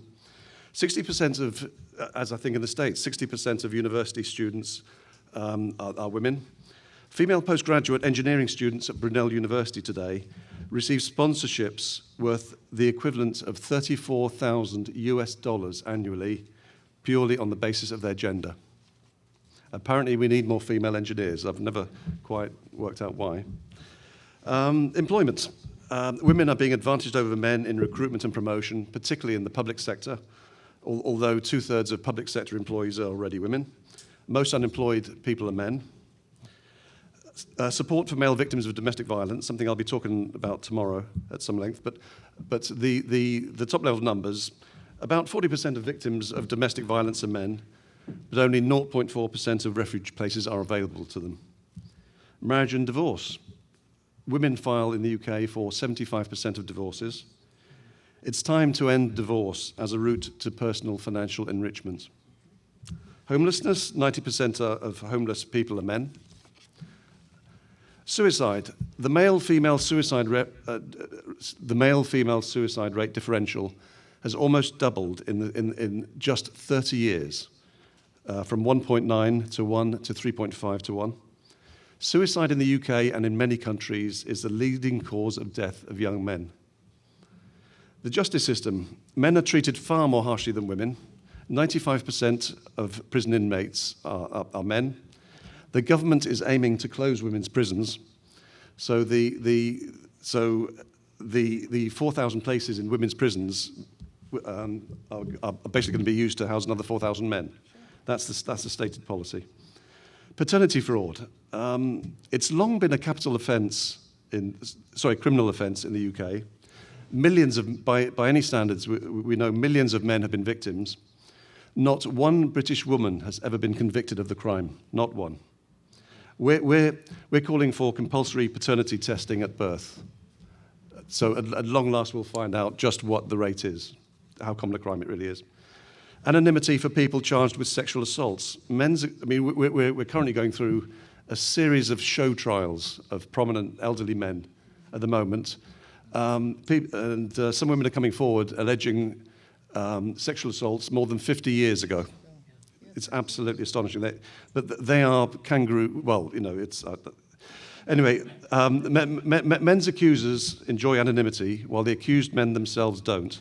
Innocent men's reputations are being trashed, and many of them financially ruined by high legal costs.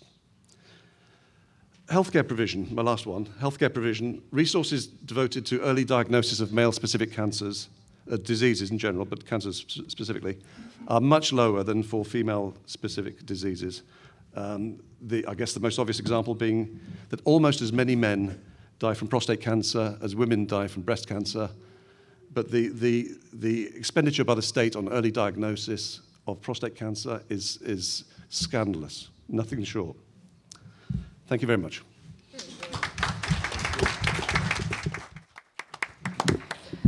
We are now going to have a Q&A session. If any members of the media have any questions for our speakers, just please raise your hands.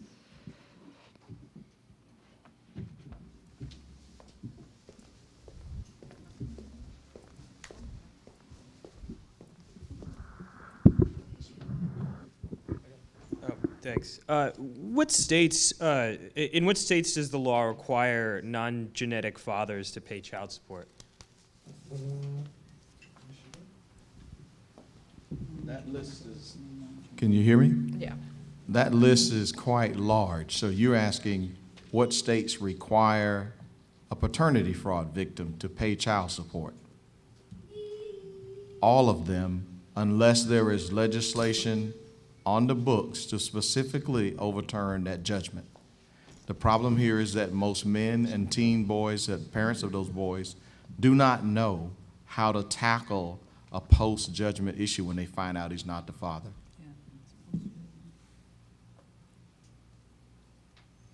Do you have another question? No, I mean, is there like a list on your website or something? I have a list of the states where we have been successful and others have worked on getting legislation changed. So I do have a list of all of the states as far as what their law is. Okay, so most of the states have a time limit from age 2 to 5, but that only means for the man or the teen boy to be able to challenge it. There is no time limit for the mother to disclose the information, and she can file for child support all the way up to the age of majority. Okay, thank you. I'd like to add something to that if I could. It was last year in Houston. I don't recall the gentleman's name right now, but to give you an idea of how child support and paternity are applied in most places, A man in Houston had a demand on him from a court to pay $50,000 in arrears for child support or go to jail. The woman who is the mother of the child appeared with him in the court and appeared with DNA evidence testing that it was not his child, the mother saying that he was not the father, that he should not owe the money, and it didn't matter. He was jailed anyway. Mm-hmm. That's one state, and you will find similarities if you investigate the laws. Part of the difficulty here is that even in opening up the discussion, most people don't know about it. I mean, your question is very appropriate, to say what states. It is all of them in one degree or another. Some states have a lot more severe legislation that assign fathers or alleged fathers responsibility, and some give men a little bit more latitude. But in most every state in the United States, if somebody points at you within a time window and says you're the father, then you are. Can I piggyback on that? There are only 2 states where you have an unlimited time to challenge the paternity as long as you have an open case. Ohio and Georgia, my state, where I was the first guy to win his case with the law that I lobbied for.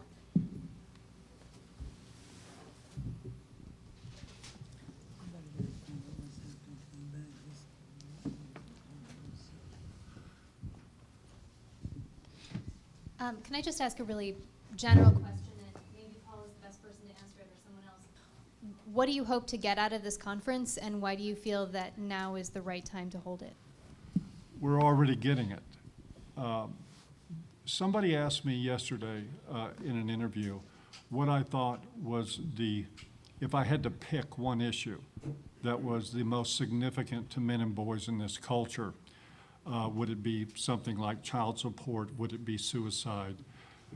And my answer was the most important issue that men face now is that these things are not being discussed, that there's no platform for the information to get out there, and that there are all these incredible efforts to shut that dialogue down when it happens.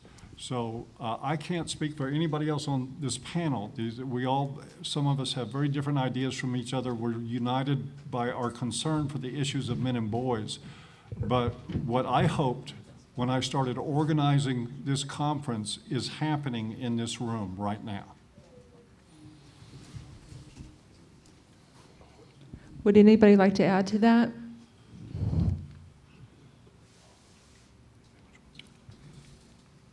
Okay. I have a question. At what point in American history do you think women got it wrong? Who's your question for? I mean, maybe one of the women would be good. Like I said, I'm sure you're a fan of Susan B. Anthony, right? But then, like, what decade was it that you think that led to this? I could answer that, I think. That's actually a really good question.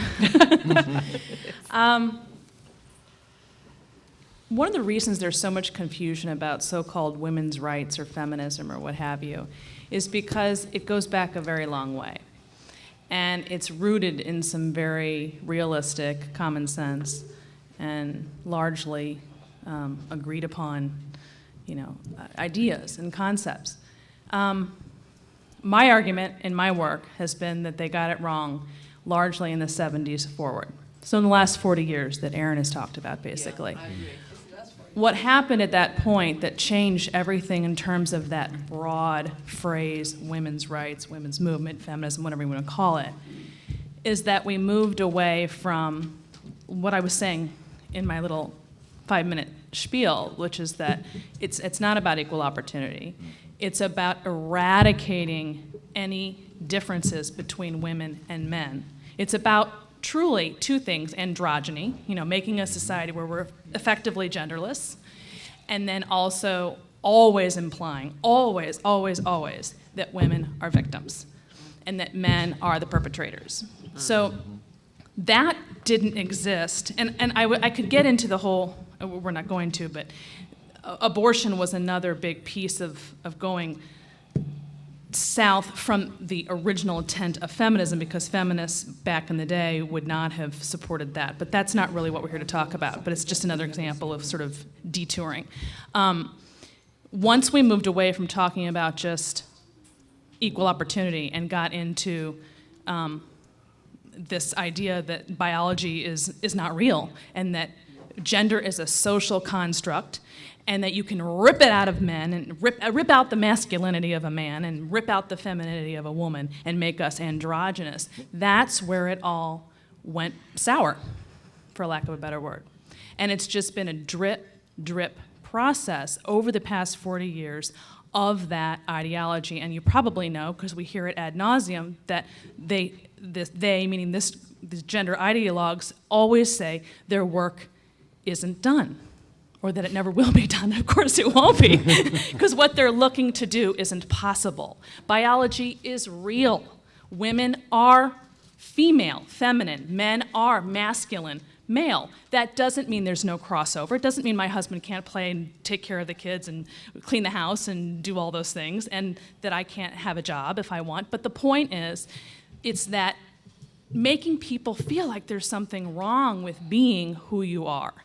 That's really where the issue is, mixed with that whole broader context that we live in a patriarchy and men are the perpetrators and women are the victims. So I'd say those are the two basic premises where they went wrong, and that started in the 70s. If I could also add another bit to that question, it isn't, I don't characterize this as women getting it wrong. It is not, for the most part, women that are stripping men of their assets in family courts.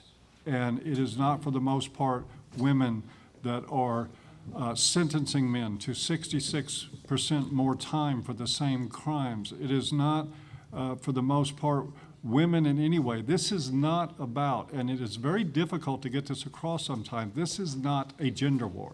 What we're talking about in a men's movement to address these issues is not pointing at where women got it wrong, but where society is getting it wrong. It isn't just feminists that are getting it wrong. We live in a culture that could stand to look at evidence-based solutions to problems and understand they frequently mean that the answers are non-gendered. Our problem is ideological. We are viewing every one of our social problems, particularly anything that affects men and women or the relationship between men and women, through an ideological lens and insisting that we come up with ideological answers. And that's not working. And I would say that there are roughly an equal amount of men and women that are participating in that problem. I had a quick question for my friend Aaron Pitsey. Aaron, didn't you tell me that Betty Friedan, the founder of the National Organization for Women, told you she found that feminism had taken a wrong turn and made a mistake? Yes, she actually recanted. There's several of them recanted, and she was one of them.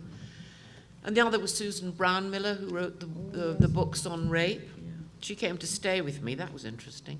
But Betty Friedan stood up in the American Embassy, and it would have been 1980 or 81, and she said, we made a mistake. We went for the jugular. We went for the economic jugular of men.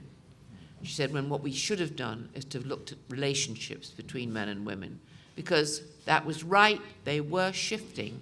Women were actually becoming, largely because machines had taken place of so much of the work in the home, there were more time for women to come out and to want to be involved within their communities and to get jobs and all the rest of it. That was all happily happening. But what you have to remember is the cold, hard-eyed women, radical women, many of them seriously radical lesbians, who took this opportunity to create what I have called an evil empire. And I don't care how much you talk about whose fault it is or what it is, but at the bottom of it all, it was a money-making billion-dollar enterprise. And it's here, and it's with us. And the first job we have to do is to actually destroy it. Otherwise, men and women, there is not that much future. Before we have our next question, I should have started this from the beginning. With your questions, could you please tell us who you are and who you're with when you ask? Thank you.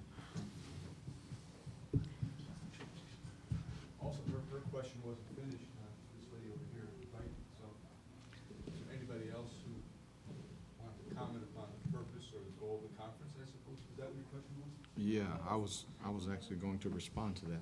Yeah, we did. Yeah. Oh, thank you.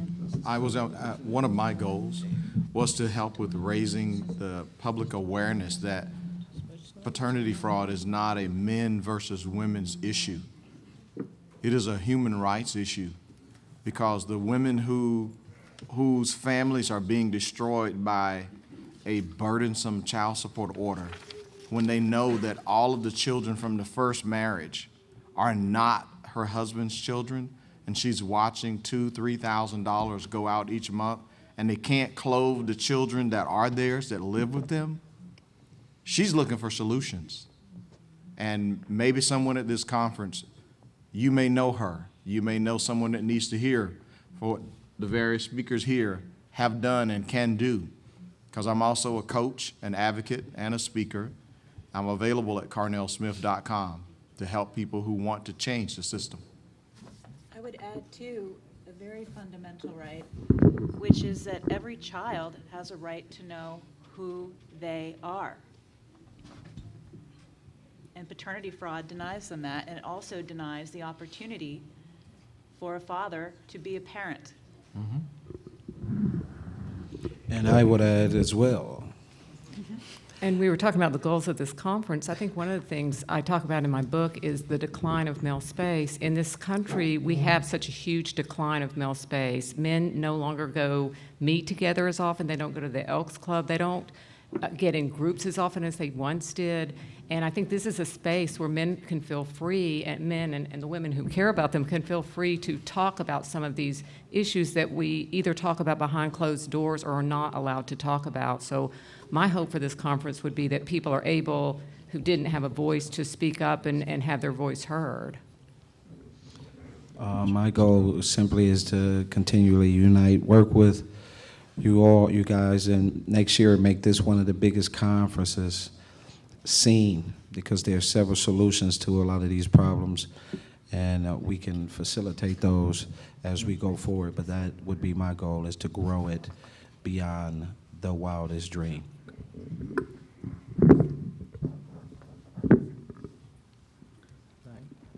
Hi, I'm Kelsey Miller. I'm from Refinery 29. I had a question for Mr. Buchanan and for the panel in general.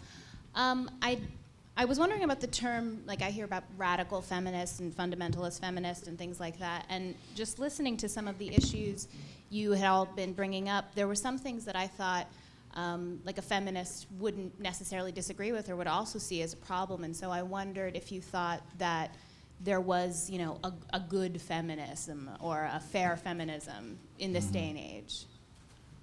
Or is it all sort of the problem? Yeah, I think they're equity feminists, and then most of us would agree that equity feminism is the original, well, that was the Trojan horse that was wheeled in England for and plenty of men and women. That's what they thought that this was about. It wasn't until very well afterwards that the total radical agenda suddenly was put forward in the great big collectives where no men were allowed to come anyway. Sorry. Go ahead, Erin. No, Sorry. No, I'm just I was just saying. going to piggyback off of. Yeah, go ahead. It doesn't really matter. I mean, that comes up so much, especially with me and what I write. You know, what is a feminist? Can you define a feminist? You know, people can define anything any way they want. The reality is it's a political movement. That's the reality. And Erin's right. It is a force. And we can't solve any of these problems if we're not allowed to even stand up and say they exist. And when you do get up and say they exist, and it denounces the political goal of that movement, you're shut down. Where do you go? So in other words, you got to get through the gatekeepers to solve the problem. And whether you agree with however you guys, all of us, anybody defines that word, it doesn't really matter in the end, because you still got to get past the political movement itself and the gatekeepers who are in very high up places, Hollywood, Hollywood, the media, our universities. We got to get through that to get to these problems. And if I might add one more thing for an answer for you, and I hope it's helpful, and this is where I have to be particularly blunt. When you drove in here today into the parking lot, you saw a police presence because we became under death threats for this conference, this panel of people. We had to change venues 2 weeks before the conference and scramble to make this happen. There were protests on the street to prevent us from speaking to the very issues that you're seeing here now. Do I think that all feminists are like that? No. But what I will say, without reservation, and there's some great equity feminists out there, where have their voices been about this issue, about the fact that there has been threats of violence, that there has been attempts to bully, that the staff at one hotel was harassed, that the staff here has been called, and this is common knowledge, and this is common knowledge to people in the media. Where we have received death threats, and we have talked about this openly, and while certainly there have been feminists that have expressed that they believe that we have a right to speak and that we should be allowed to speak, where in the mainstream or other media is the condemnation of the threats of violence that have been happening since Erin Pitsey started and before? Erin was literally stalked out of her country and harassed and had to move to the United States because of threats to her life. Where has anybody been speaking to this issue? And I'm not pointing a finger at you. I'm really glad you asked that question. I would love it if more equity feminists stood up and talked to this issue. But the fact is, so far, it's not happening. Because they have to get through the gatekeepers, too. Yes. It's no different. Or they don't want to receive death threats. Yes, Right. exactly, Right. exactly. Well, there's that. Exactly. They're too busy living their life. They don't want to do what we go through. Who wants to go through what we go through?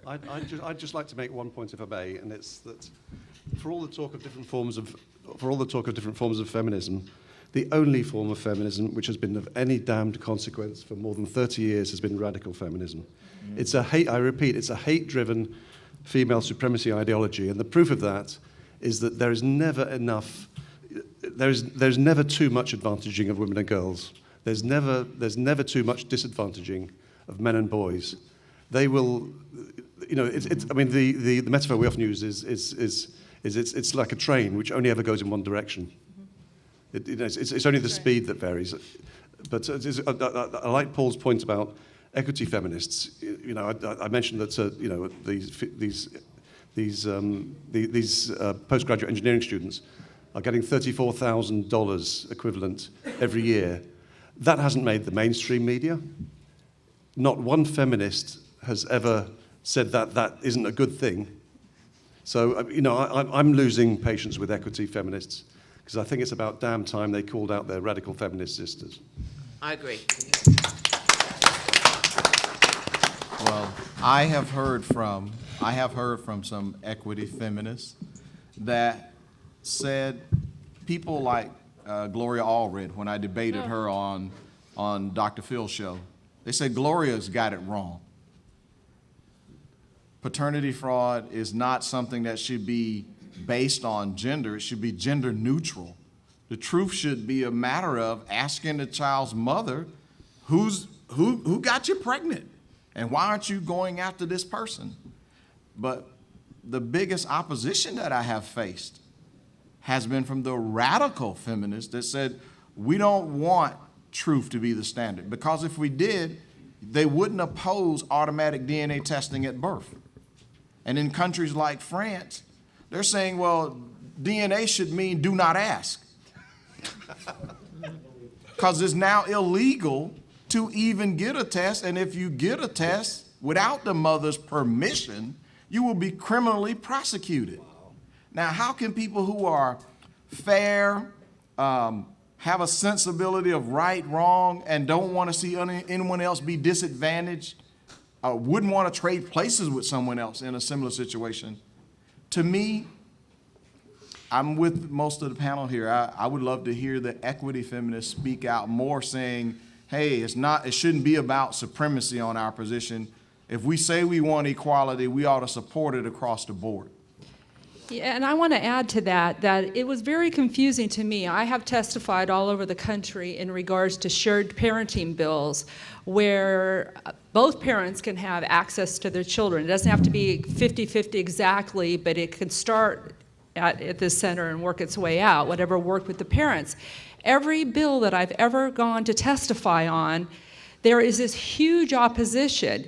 If people are interested in equity, fairness, and sharing children and children's well-being, why is there so much opposition on that? You know, to set the maximum child support award. Right. Well, yeah.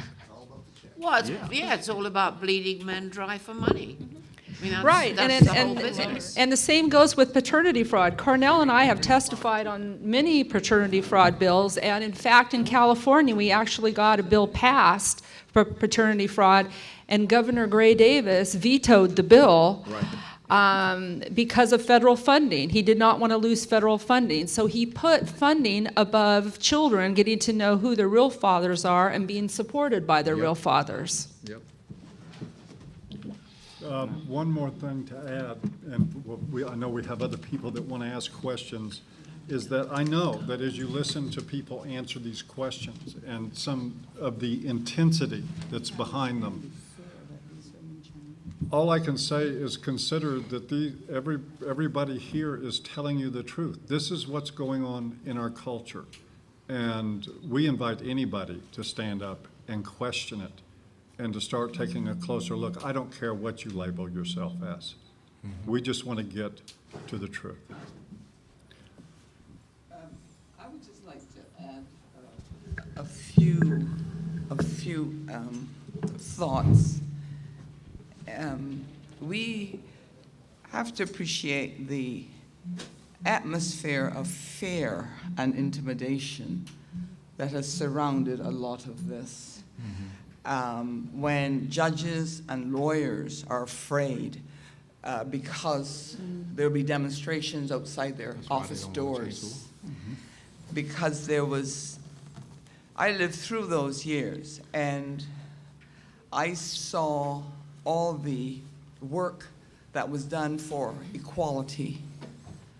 I saw all that repealed. In other words, in Canada, in 1978, the province of Ontario, the then Attorney General was a man named Roy McMurtry, and he led in Canada with what was called the Family Law Reform Act, which, because the movement moving in from the 70s, the late 70s, the reform movement was towards sharing property. A marriage is a mutual and a cooperative enterprise. Therefore, the produce, the financial produce of the marriage should be shared. So we found that the 70s were leading towards like equity and great equality and sharing in marriage. And that's what the Family Law Reform Act did. It created, for example, the notion that the matrimonial home was a shared enterprise. By the 80s, the notion had gone in terms of equality forward again. So the legislators were moving in the direction, because remember, in these countries, you have a shared jurisdiction. Divorce is federal, family law and civil rights, all those things are provincial. So, but moving into the 80s, the movement was on, now we've shared the property, now we must start to share the children. So, for example, in 1984, the then Minister of Justice, the federal Minister of Justice, introduced the concept, quote unquote, the best interests of the child into the Divorce Act.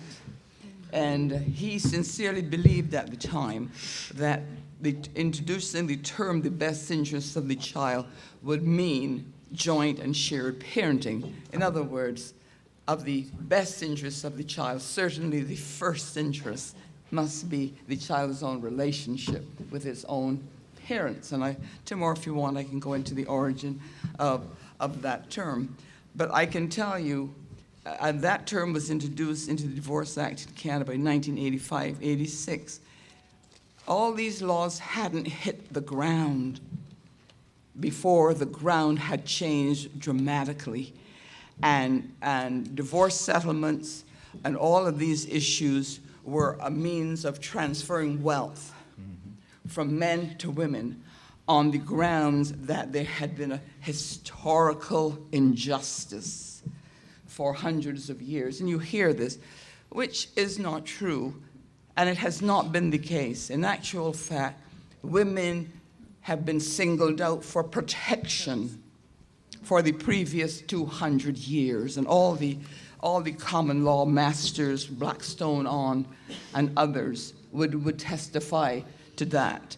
So there was a whole reversal of the actual history of the law, a whole set of misexplanations and wrong explanations of what had happened. And then you found the law starting to take that tremendous turn in direction where it moved from equality into favoring women. And we have to understand that we also saw in this period large numbers of appointments to the bench of women. The rush was on to correct the injustices of the past, and the rush was on to put women into every position conceivable. So there are many beneficiaries of those movements.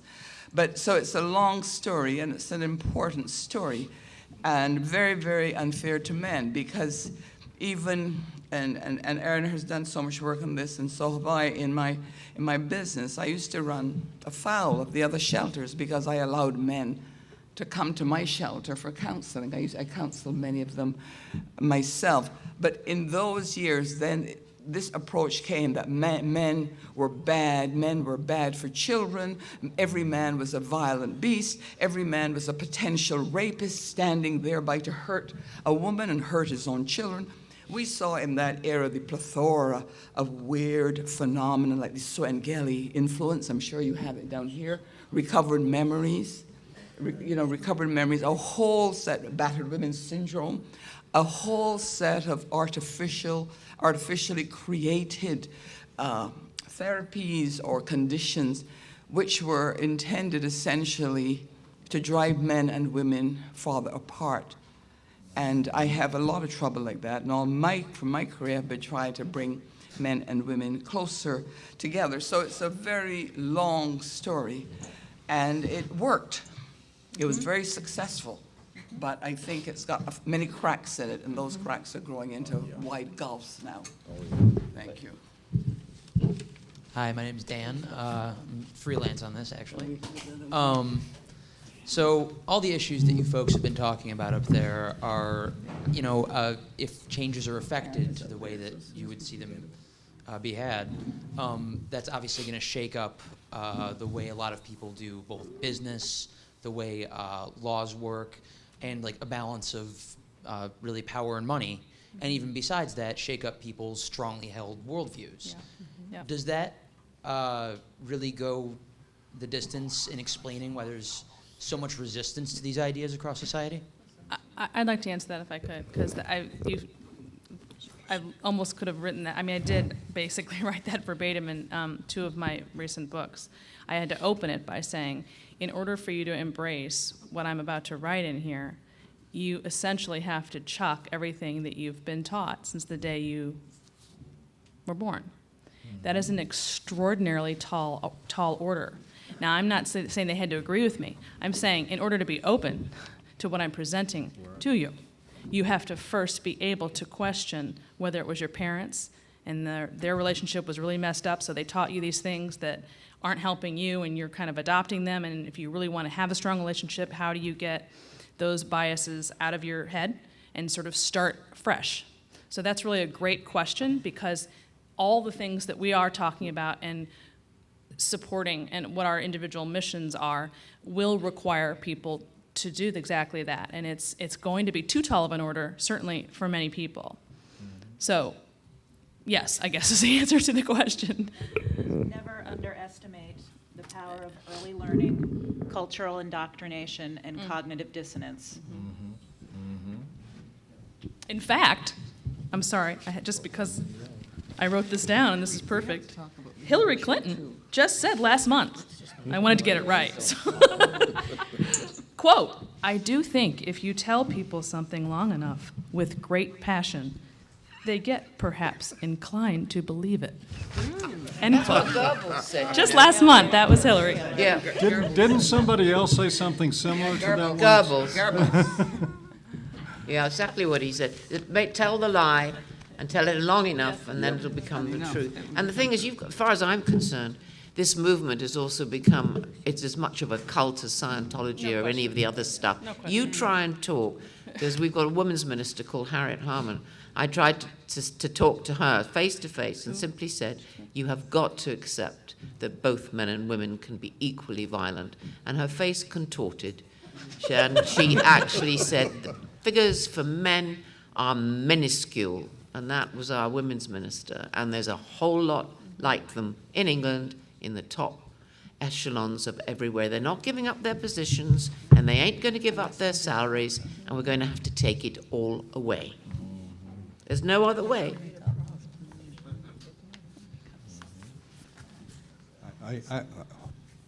Am I heard right? My name is Vince. I'm from Ohio. I've lived in New York. I've faced a lot of parental alienation for 13 years. I've been, I don't want to say too much about myself, but I have dealt with protection orders all the time. They give them out like candy. I have a major case in Ohio right now. I've dealt with, unfortunately, I'm trying to make a connection here, listening to what this gentleman just said, and what the lady here and the expert on alienation spoke about, the cognitive dissonance, and what the good senator from Canada speaks about the culture of fear, somewhat. That's what I'm trying to get at now, the culture of fear, and it's maybe too broad of a topic. One of the things I wanted to ask Erin Pizzi about, and she's asking for a large, she has quite a large goal in mind right here, basically like the undermining of the whole system, or however you just said it. But one point I want to bring out is at the University of Buffalo last year, they talked about a big paradigm shift in the social work department. It's simply called this: trauma-informed human rights perspective. Erin, I have a case that involves pastors. As a matter of fact, a pastor was one of the founders of the National Organization for Victim Assistance that's intimately involved in my case. He has since semi-retired. Can you please try to speak about an entry point into this undermining of this evil empire in terms of the large religious, cultural substrate or foundation in this country, around the world, that is a sort of entry point into what you're talking about, more than just an entry point. But Which, I don't know which one you're I don't know if I'm talking being clear now, but... No. Well... You know, can you just... You know, radical feminism is, its foundational column is maybe irrationality. Just crazy. The concept of truth. I'm going to have to interrupt for a moment. That is an hour and a half question. Yeah, that is. I know it is. I know it is. And we are already running long in this.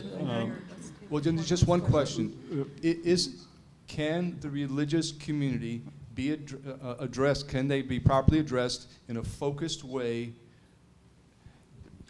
At the same time, because they themselves deal with issues of fear and irrationality too. See, that's all I'm asking. Which religious community? I don't understand the question. I think you said, well, okay. But you're trying to say, can the religious groups separate themselves from radical feminist thought, or are they all mixed? Is that partly what you're saying? Because it has infiltrated the religious groups, and it's everywhere. I mean, you can't escape it. No, but because the whole concept of radical feminism, is nowhere that you can go that it hasn't already arrived. Right. That's a great answer. Think of it as a virus. Has it arrived in the Catholic Church as an example? Yeah. In the clinical work I do, I work with a number of men who are Christian, who've gone to their pastors, their ministers, and they're basically told if their wife is not treating them well, abusing them, it's their failing, and they need to try harder. Let's one last question before we close. I just have one last question. So you guys have talked about a lot of things, disparities in workplace deaths, family law, the gender consciousness and selective service requirements. Is feminism responsible for all those things? No. No. No. They've It's not. perverted many of them. They've perverted many of them. For instance, the mental health field has become incredibly feminized. To the point where men don't even want to go to a mental health. I mean, we have all these suicides with men, but men don't want to go to therapists because they tend to be feminist. 93% tend. I mean, they. Yeah, they MSW do. really stands for Must Serve Women. There are several sociological phenomenons that have occurred over the last 30 or 40 years in addition to feminism that have gotten us where we are. So it's not the sole culprit, it's just that it's such a gatekeeper that even those other issues that got us where we are, you know, the decline in religion, for example, the high divorce rate, well, that's related, but those other things aren't as significant, let's put it that way, as the infiltration that Aaron's talking about of feminism. So even though there are other culprits, it's that infiltration into all the systems that get it to where you can't make headway. Does that answer your question? Let me expand on my answer for a moment when I said no. Understand that there probably most of the people on this panel, although I'm not speaking for anybody but myself, would agree that the idea of examining gender roles and the things that restrict people about them and the things that bring harm into their lives, which feminists purportedly further early in their days, I agree with that. That's a good idea.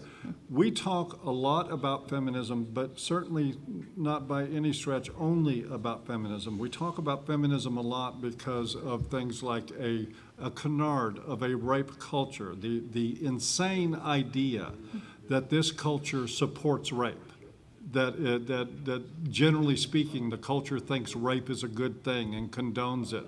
When we have people that are beaten to death because they're suspected of rape. That's a cultural artifact. We question things like the sources for the wage gap, the reasons for the wage gap between men and women. There is a lot of feminist ideology that furthers ideas that I think most people here, at least within the group of A Voice for Men, find to be really honestly quite insane. And we write about those things, and we think they are furthering a lot of damage. But also, we are talking about, when we talk about male-only conscription, how can we blame that on feminism? That has been going on in this culture forever, far predating feminism. There were people protesting alimony laws in the 20s. There was a conference that was scheduled in 1929, an international conference on men's rights, that was successfully shut down, both by women's groups and by the public at large. This is sort of like for a conference of its kind, it's a unique thing that it even came off, but we're still struggling against that. And we have very, very traditional people that are also just as vehemently opposed to it. Nobody here, as far as I know, is blaming feminism for all the ills of the world or all the things that affect men. So don't write that. Yeah, so I actually blame feminism for my delayed flight. And I blame feminism for forgetting to introduce Mike Buchanan in the order that I was supposed to. But in all seriousness, this is a complicated discussion. Gender is not a simple matter. Feminism, I agree with Aaron Pitsey 100%. It is an empire of evil. That's what it has become. But it's not the only evil in the world, and it is not the only evil that men and women in the men's movement are trying to address.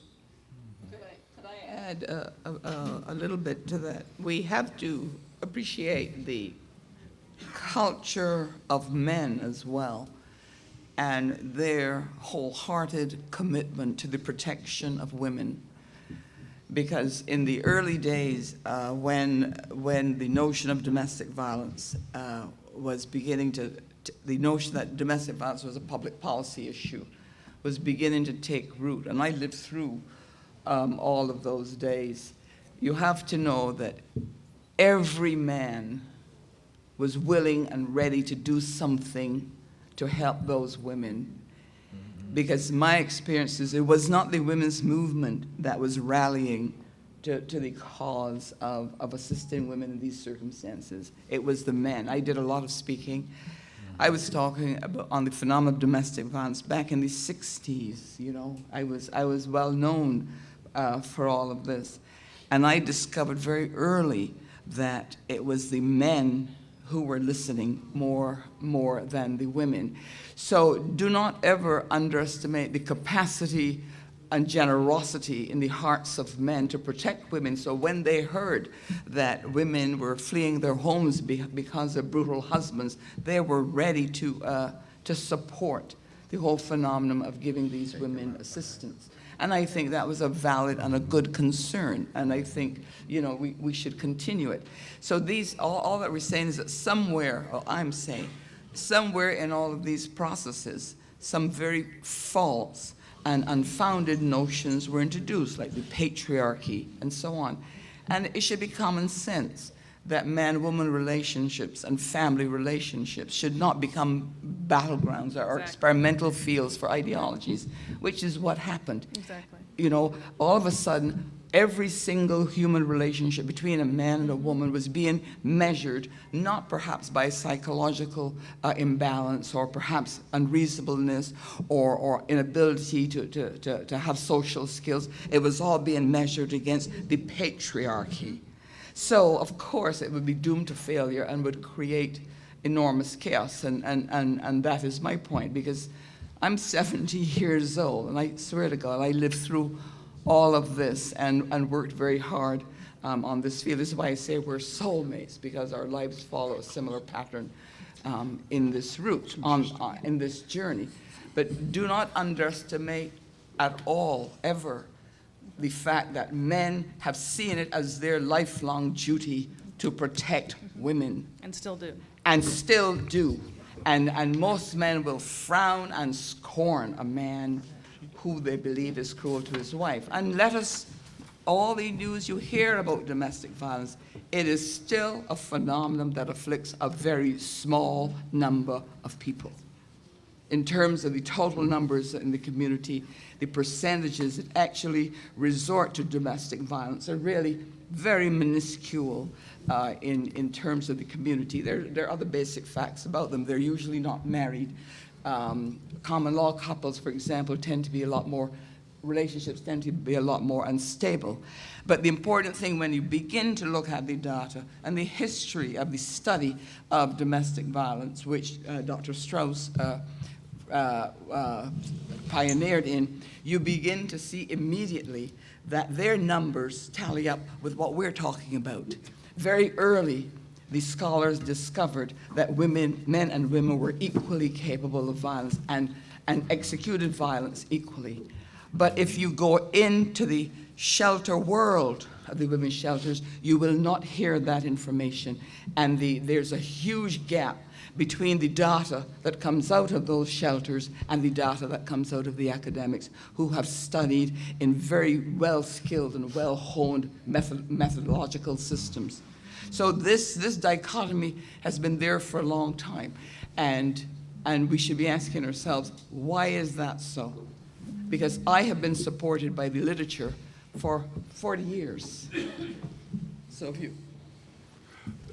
Thank you, Senator Coles. And with that, we are going to have to bring the press conference to a close. I want to thank all of you for coming out and for your very impressive questions. As has been reflected, I'm looking forward to seeing what is actually written about what transpires in this room. I think it's at least the nature of the questions that came here today were incisive and important, and that is very much appreciated. Also, I want to take the opportunity to thank everybody here on the panel, and I especially have to stop and thank the A Voice for Men staff who are standing around this room. Who have worked for no money and who have worked around the clock now for weeks scrambling to make this event happen, to pick up people at the airport, to transport them different places because we changed venues, to video this presentation. We thank you very much for your support, and thank you for your attendance here today. Tomorrow morning. See you tomorrow.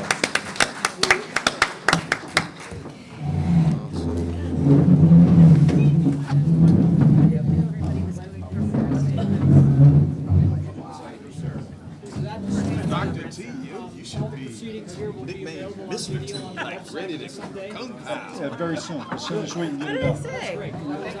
I just like your fire. No, we're gonna get all well, we're well, gonna, let's we're lay gonna it get right it on out the to street. everybody. Feminism has contributed. In fact, you talk about the guys, victims. I'm an ordained minister. I come up against the feminist-minded pastors, and they won't invite me back. But look. Stairs over there. I'm gonna go down the I would love to. Is there any chance that we can get a group photo here?